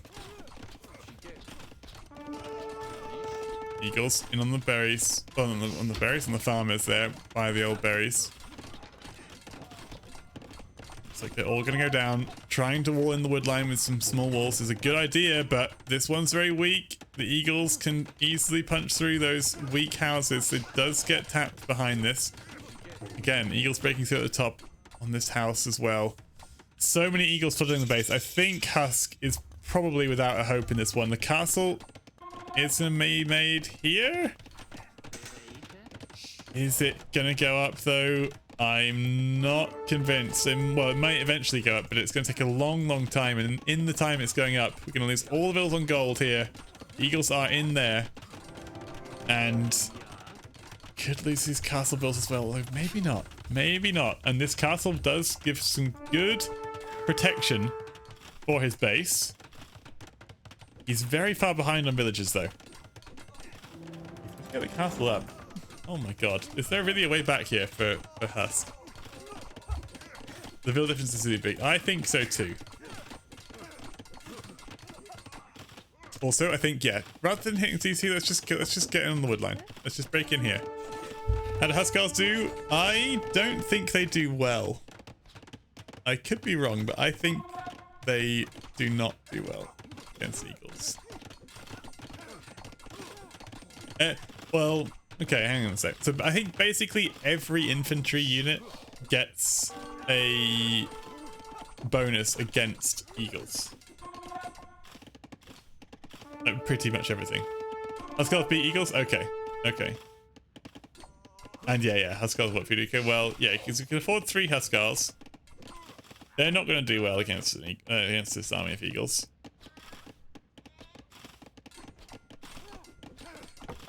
They win 1v1. Okay, that's good for the Huskarls actually. That's pretty good. Oh, this one archer.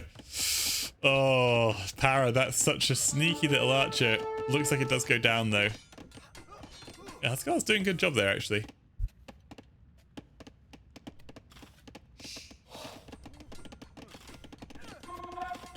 Good time to go full monks with Mayans. Oof. I mean, yeah, it looks like Para's saving up for his own castle. He can kind of do what he wants. I think missing a siege workshop was a bit of a miss for Para. That was a bit of a mistake because the game has gone on now a bit longer than it probably should have done. But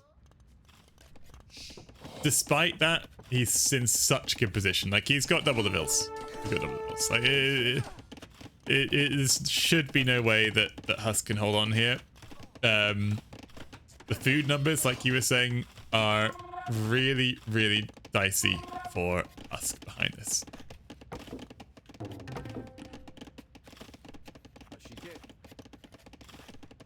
Yeah, and like every time he comes back out to farm here, the Eagles can swoop in, pick off a vill or two, and you know, go back about the business. Huskarls are starting to get a bit in higher numbers. 4 Huskarls to 9 Eagles now. Make that 5. Coming in now, the Eagles. He's been trained by all these Brazil and Atoll games, so he's been trained, Para, to have good attention to his army. The Huskarl the fire ship like Huskarls swarming over now, and the galley like Eagles are running away. Definitely some parallels there, but oh, takes a bit of a fight that maybe he shouldn't have done as he swoops away now. And here comes the forward castle from Para. So this is a bit of a trebuchet castle, it looks like. Oh my god, though. Whoa, okay, the Huskarls do great against Eagles. Really good against Eagles, and should we be scared here? Should we be scared? Goths do really nicely against Mayans because Mayans don't get champions, so they actually do struggle to counter Huskarls. Plumes are okay. I also think Plumes will be fine. I think Plumes will be fine. Even against Huskarls, I think they'll be okay. Because they've got the speed, right? As this militia comes back in. Okay, so Husk is really clinging on for dear life here. But yeah, like look at the wood. So if Para notices how much wood he's floating, he can just buy himself up to Imp. There's no more raiding going on, so that's not really a problem.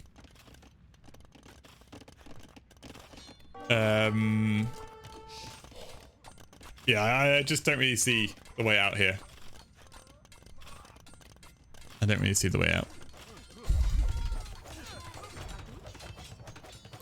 For Husk in this one.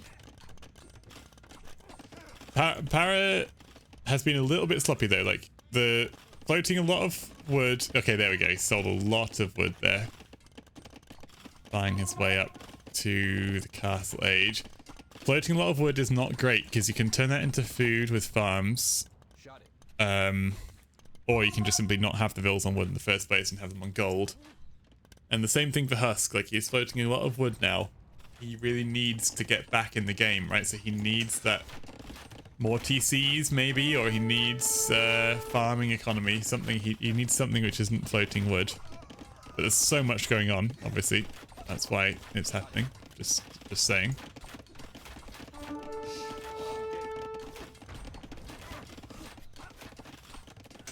These Eagles sneak their way through all the gaps in all the buildings, and they do find their way to the back of the base. This once impregnable wall of houses is actually now got quite a big hole in it.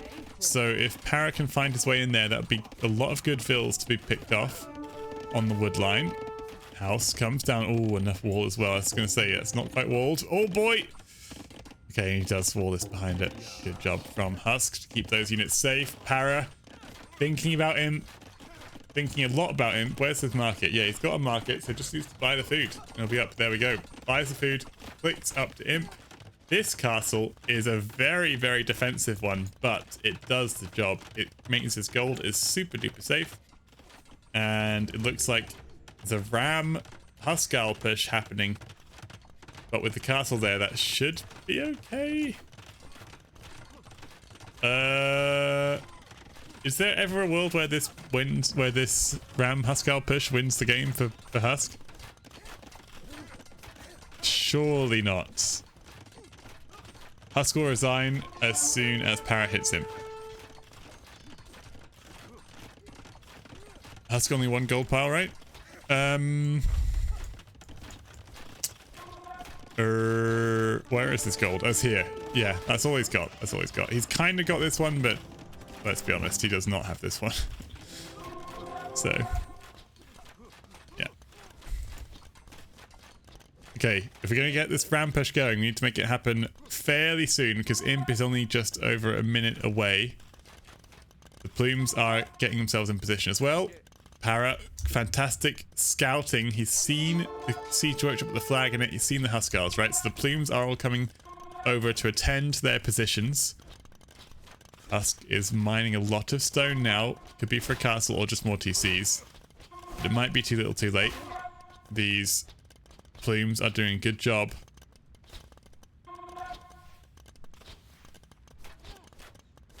Unjokingly, in Imp, I'd go supplies. There's two-handers for the Huskarls.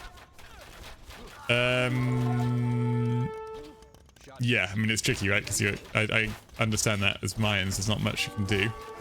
These Rams will die very quickly to the Eagles. The Plumes are there as well for when the Huskarls pop out. Huskarls do pop out, and Imp is in, and GG is called. Para takes the game back. Classic Socotra madness, says Husk. And Para takes the game, and he's back on the road. Para. Took him 3 games to warm up. But we have a series on our hands now. It's not going to be a clean sweep for Husk. He does still have his 3 home maps to work with, though. But can Para pull off what would be an absolutely epic reverse sweep in the grand final? Best of 7. Or will he go out to Husk? He's got to win the last 3 games back to back to back. And Husk gets to decide what we see next. A win for Mines, loss for Goths. What we've still got on the map front, it could be Owino, Arena, or Gross Rocks. Think Husk goes Owino? He loves that map? Yeah, I think so too.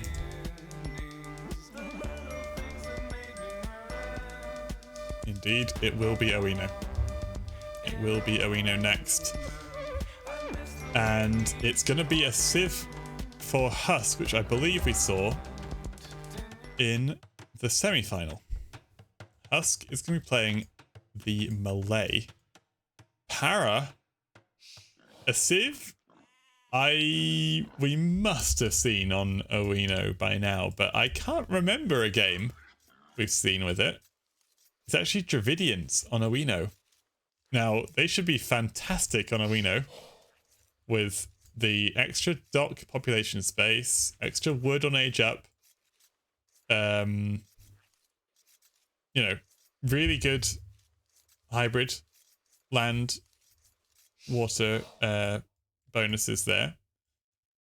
But I don't really remember seeing too much with the Duridians here. So yeah, we'll see how they can do that. Husk will have the Malay, and he's shown before that he's a master of those timings. And yeah, I think that's what he's going to aim for here. He's on familiar territory. His home map, he's 3-1 up. He's got Malay. Jeff, well, 1-1 here in group stages. Okay, so they were played. Yeah, I definitely don't remember any Brilliance games, but they're a good civ here. They're a really good civ here. Who did Para have for Brazil? He went the Mongols, Nillis. We saw Mongols on Brazil. But they lost. They lost. So, not sure if that's going to give Daisy any comfort. You missed it? Yeah, I have to watch that. Watch the recording back for that one. Okay, as Husk is going to go out for his dock. Interestingly enough, he's going out for this side here, so I'm surprised by that. It's much closer to go this side, but he's going to go this way. Is it much closer?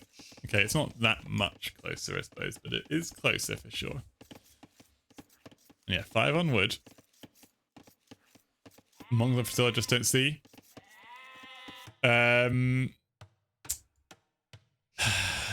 It's got a lot of potential. It's hard to pull off, yeah. I don't think Para.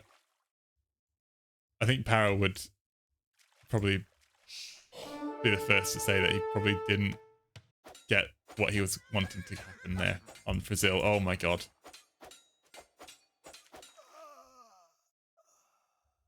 Guys. Right place, right time. I mean, Husk is just so good at these kind of things.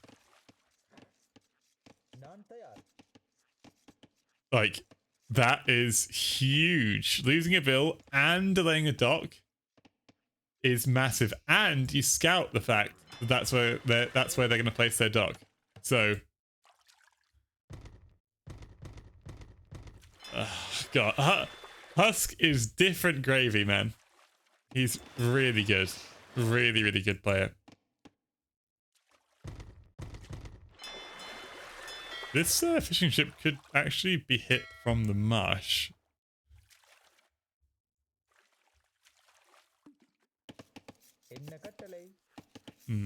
But yeah. Para will see this dock at least. Knows what's up. Can't get any fill pick for himself. It's the fishing ship now as well. Elos, yeah, 13 to 1400. Yeah, I think that's about right.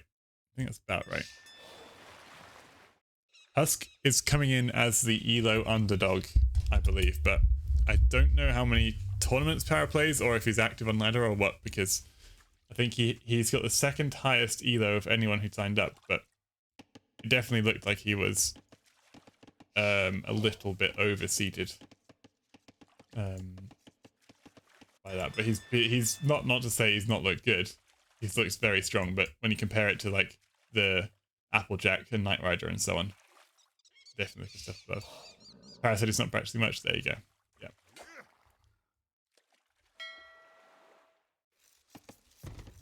Okay, and going for a little wall now is Husk. He's got the food for feudal, and there we go, up to feudal age. We'll come get that one very, very quickly indeed. Not to be outdone, Para's going up at the same population as Husk, which is interesting. How do we sign up for next tournament? Well, I have to host another tournament for that to happen.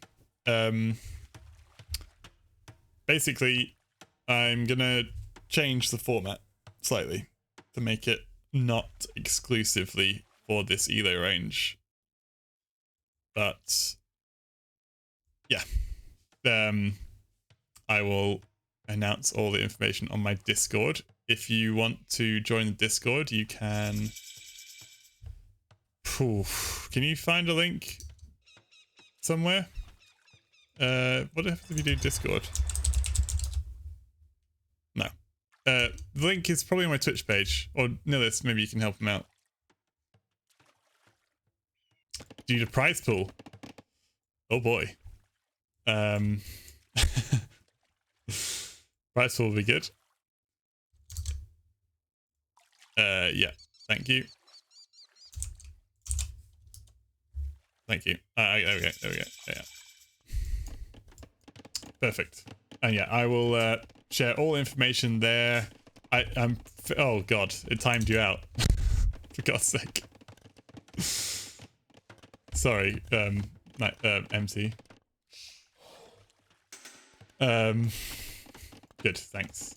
I'll post. Yeah, I'm not very active on there, like just day to day, but it's a good one for tournament stuff. I'll always be posting there. Final time already, you know it, Babylon, and not only that, Husk has been looking really good in this series. 3-1 up. Just has to win one more game, and he will be the champion of the lower bracket. Para, though, is not going to give up without a fight. And here we go. Coming forward now to try and pick up a Vil here on this wall. Looks like he will just about get that. Loses the scout for his troubles, but good work there from Para. Now Husk is going for a second dock on the other lake here. And has a fire ship here. Oh boy. Okay, there we go. Yep, get that one involved. Second dock coming up for Para now as well. In the same spot. So this is the thing, right? Para is going to put all his eggs in one basket, which is absolutely fair enough. There's lots of fish here to take. Husk is spreading himself a bit more thinly. Now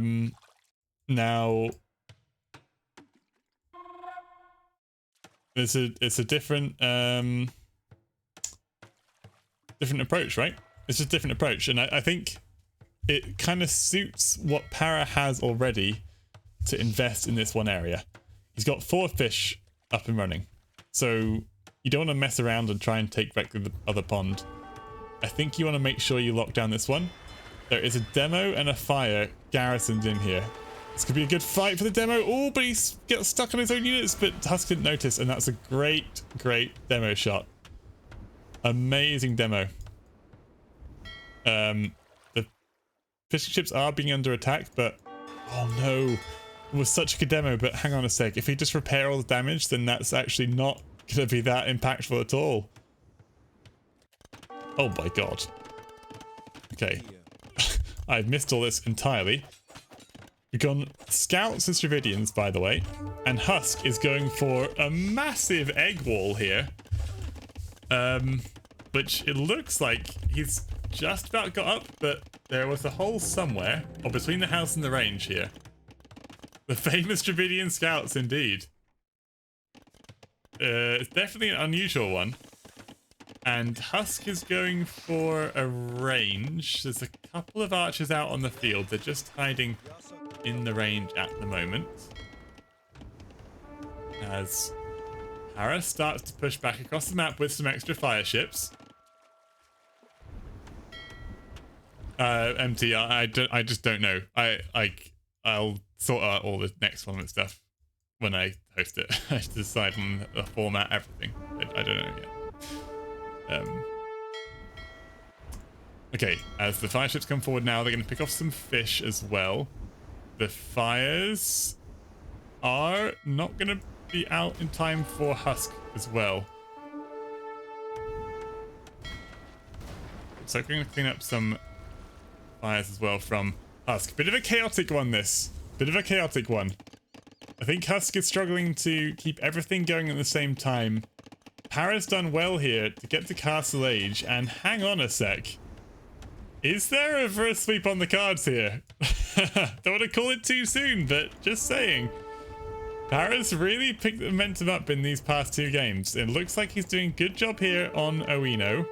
Definitely behind in army numbers. The naval army is slightly behind that of Husk, but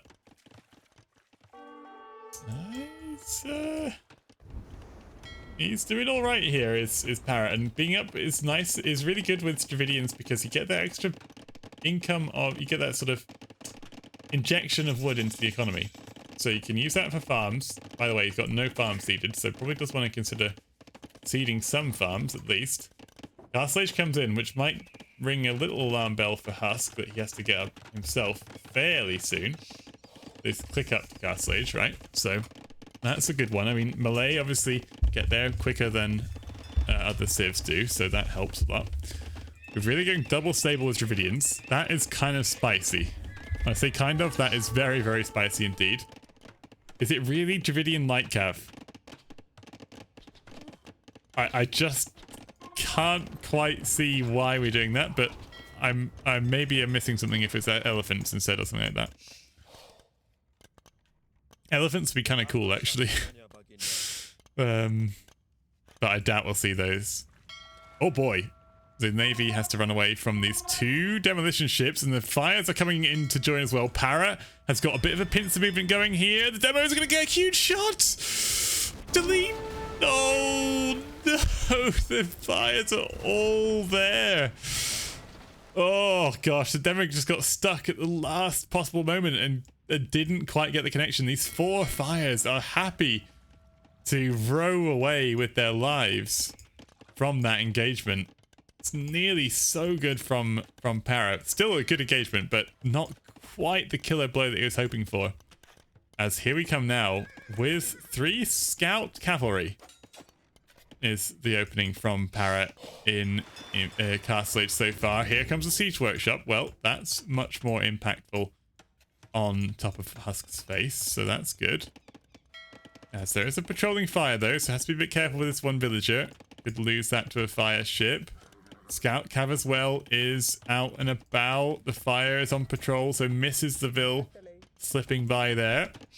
Archers forward from Husk in and amongst the economy. This TC is only going up now, and the archers are there in time to really disrupt it. Fletching's in on the archers. 5 archers with Fletching is enough to get some really good damage down on villagers. That TC has to be abandoned. Para is really struggling now on the Vil count. He's losing Vils quite fast indeed. Castle Age is still not in yet for Husk, but Para has not been able to make any use of Castle Age yet with the Dravidians, and still now desperate to get this TC up, but losing so much here. Meanwhile, action's happening all around the rest of the map. You've got the siege workshop up there. Scouts come back to defend. The scouts will actually take care of these archers. The scouts have no upgrades at all. No forging, no armor, oh, no bloodlines, of course, because we're Dravidians. So just raw feudal age scouts here. Bodkin Arrow coming in for Husk. He's got just 2 archers left alive. That's these 2. So needs to make sure he invests more into archers to make use of that Bodkin Arrow upgrade. The TC did complete in the end, as the scouts wheel their way around. Mangonel now for Para, and Husk needs to think of some response here to seeing these siege weapons on his base, because the gold will be exposed and we might need some oh boy we might need some more stable units here. But next time I want to make some custom maps. Let's go for it, Akash. That sounds awesome. That sounds really awesome. It's fine, there's a single archer pushing the mango away. Crossbowman's coming in as well. Ooh, and this... oh, I'm not quite able to take care of those... that villager, those 2 fires. Not quite able to take care of the villager. Pikeman is the chosen option. I mean, I guess pikes kind of will kill the mangonels. Para's not in a bad spot? No, not at all. Not at all. He's in a really good spot, I think. Although he could have been in a better spot, I think. He's been a little bit bamboozled by those archers, I think. It really slowed him down. Adult TC time running up. Yes, it's a really, really big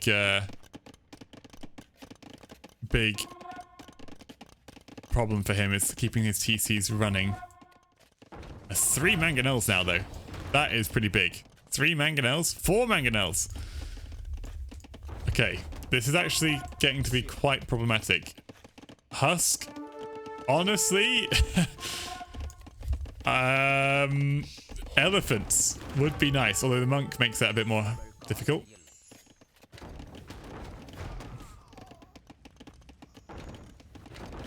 But yeah, Awino, obviously, yeah, like you guys are saying in chat, Awino, a custom map for Training Grounds 3, and it's been an absolute banger.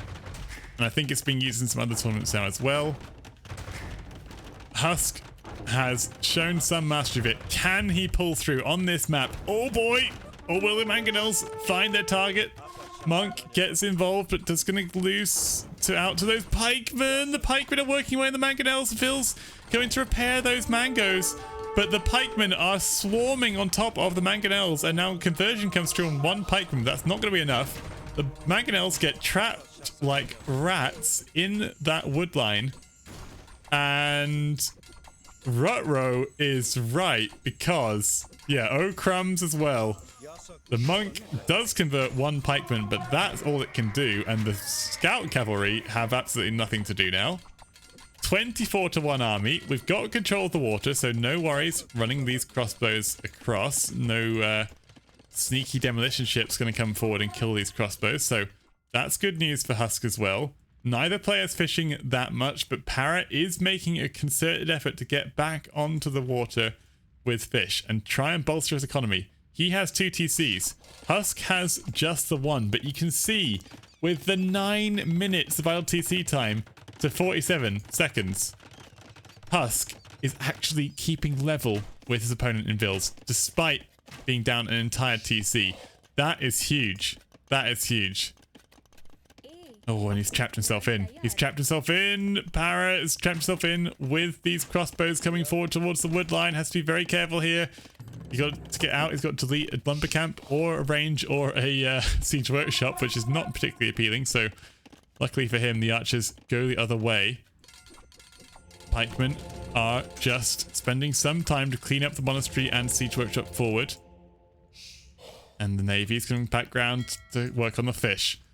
It's just so good from Husk. He's really put on a show this tournament, and yeah, he's putting on a show again in this potential match-winning game.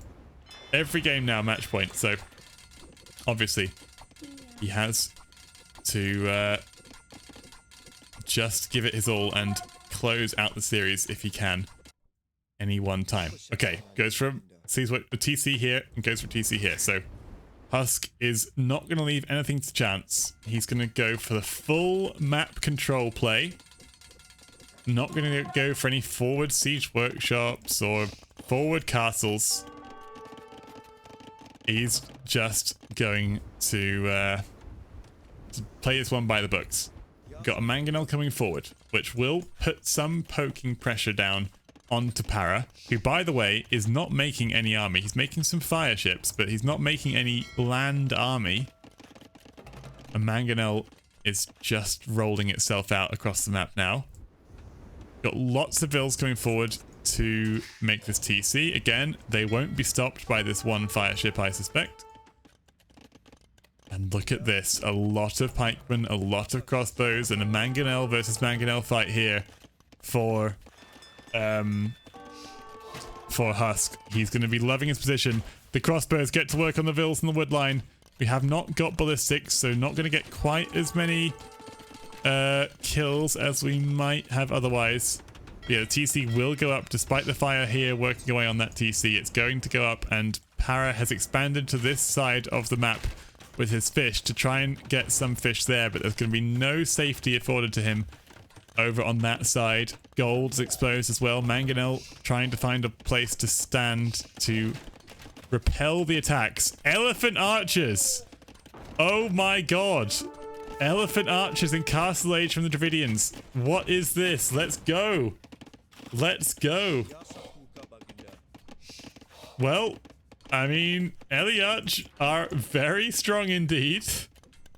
And it's gonna give Husk some pause for thought here. As Mangonels do just have a quick shot on those pikemen. What's going on here? Yeah, Husk is just doing a good job here, just to keep all the reds ticking over. A forward castle would obviously be fantastic for him, but doesn't need to worry about that just yet. Oh boy! Oh, nice attack ground! Really nice attack ground from Para. Aye. And that definitely stung. Another one. Oh, Doesn't quite go for that one. Oh boy. 2 HP on that Mangonel left. 1. There it goes. Nice job from Husk. Take care of that one. And Scorpions are now in production from Para, but this is the problem. Husk is just so far ahead in economy. Look at that. Like, he just needs the building, which he's making, and then he'll click up to Imp. He's melee, right? So he gets that Imp very quickly indeed. He can go for Arbalest. He can go for Forward Castle. And he can try to cement his position, his name on the trophy of Training Grounds 3 with a victory here. He will do it. Let's see if he can. Castle coming down now. 1.5 minutes to Imperial Age. The skirms, the spearmen, or pikemen rather, coming forward on the Scorpions. There's a trophy. There's a virtual trophy. Yeah, there's a virtual trophy for sure. Elephant Archers are going to be good against the pikemen, but yeah, skirmishers. That's the thing. We can just go skirms, right? Because they're not elite Ellie Archers in a ball of like 50, which is often how we see Elephant Archers used. It's just some Castle Age Elephant Archers, so skirms will be fantastic. A forward few ranges would be good as well. Husk actually backing up with the castle. That surprises me. I'm not sure why he's gone back there. I guess wants to make sure the Ellie Archers don't get there in time. And yeah, here we go now. Here we go. Imp coming in now for Para. But he has to make this work. He has to get something done in return for the Imp timer from Husk. And yeah, Mangonel is going to go down.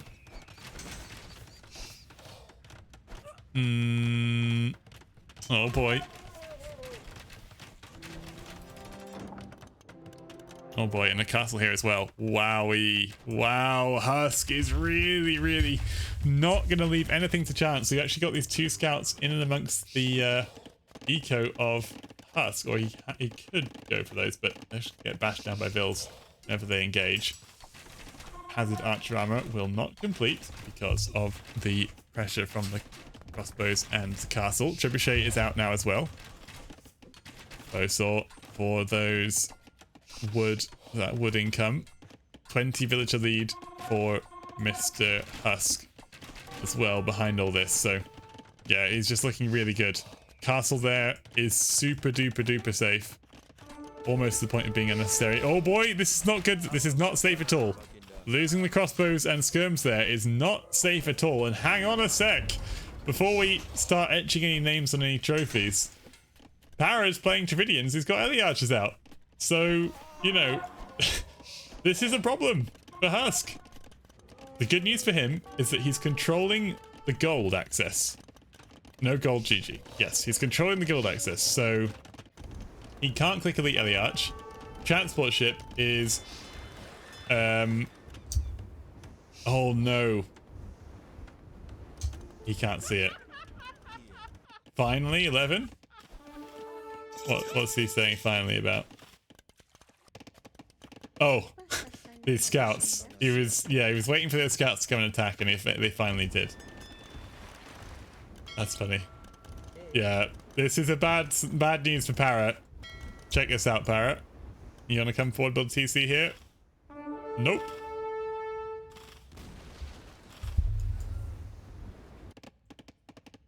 So gold is a massive problem. The good news for him, he's got 2.5k food. Casually. Is there a chance, guys? Just saying. Just saying. Like, okay, how much is... Okay, no. Okay. Alright. Okay, there's no chance. Trebuchets get to work on the castle straight away. That's obviously not going to help. Dravidians do get bombards. I think we really need bombard cannons for Husk. Oh boy. For Husk, well, for Para. I meant for Para, but for Husk as well would be good. This castle going down.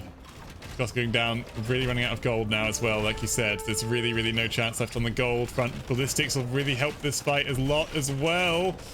Oh boys, Elite Archers do not care about the castle. They are just going to tank those shots, and I'm not sure if we can afford to do that without the gold income.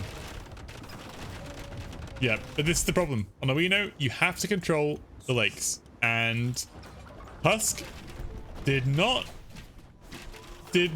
do anything wrong there. He controlled both lakes, and GG, well played is called, and Husk is your champion, the people's champion. Husk 4-1 victory in Training Grounds 3. What an absolutely fantastic competitor he has been.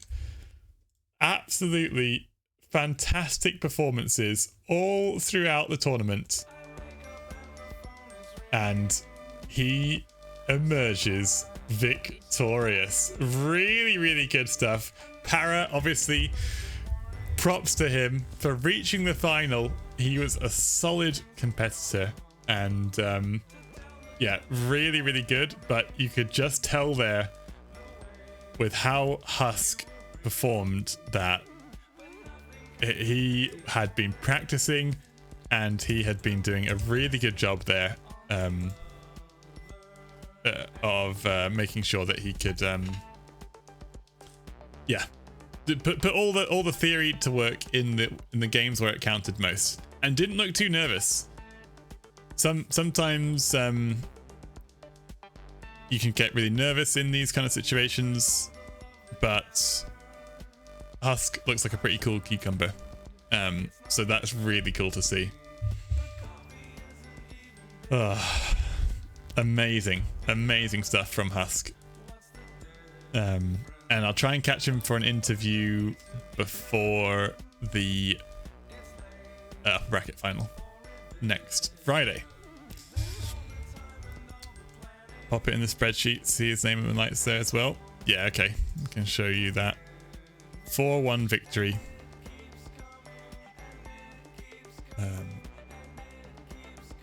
For Mr. Husk.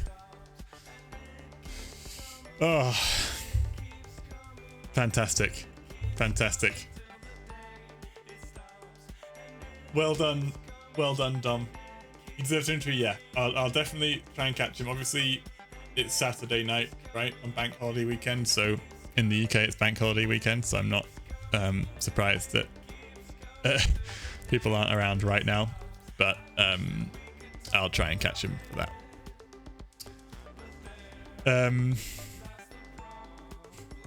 Great. So I will I'll just stop the recording there for those watching on the VOD.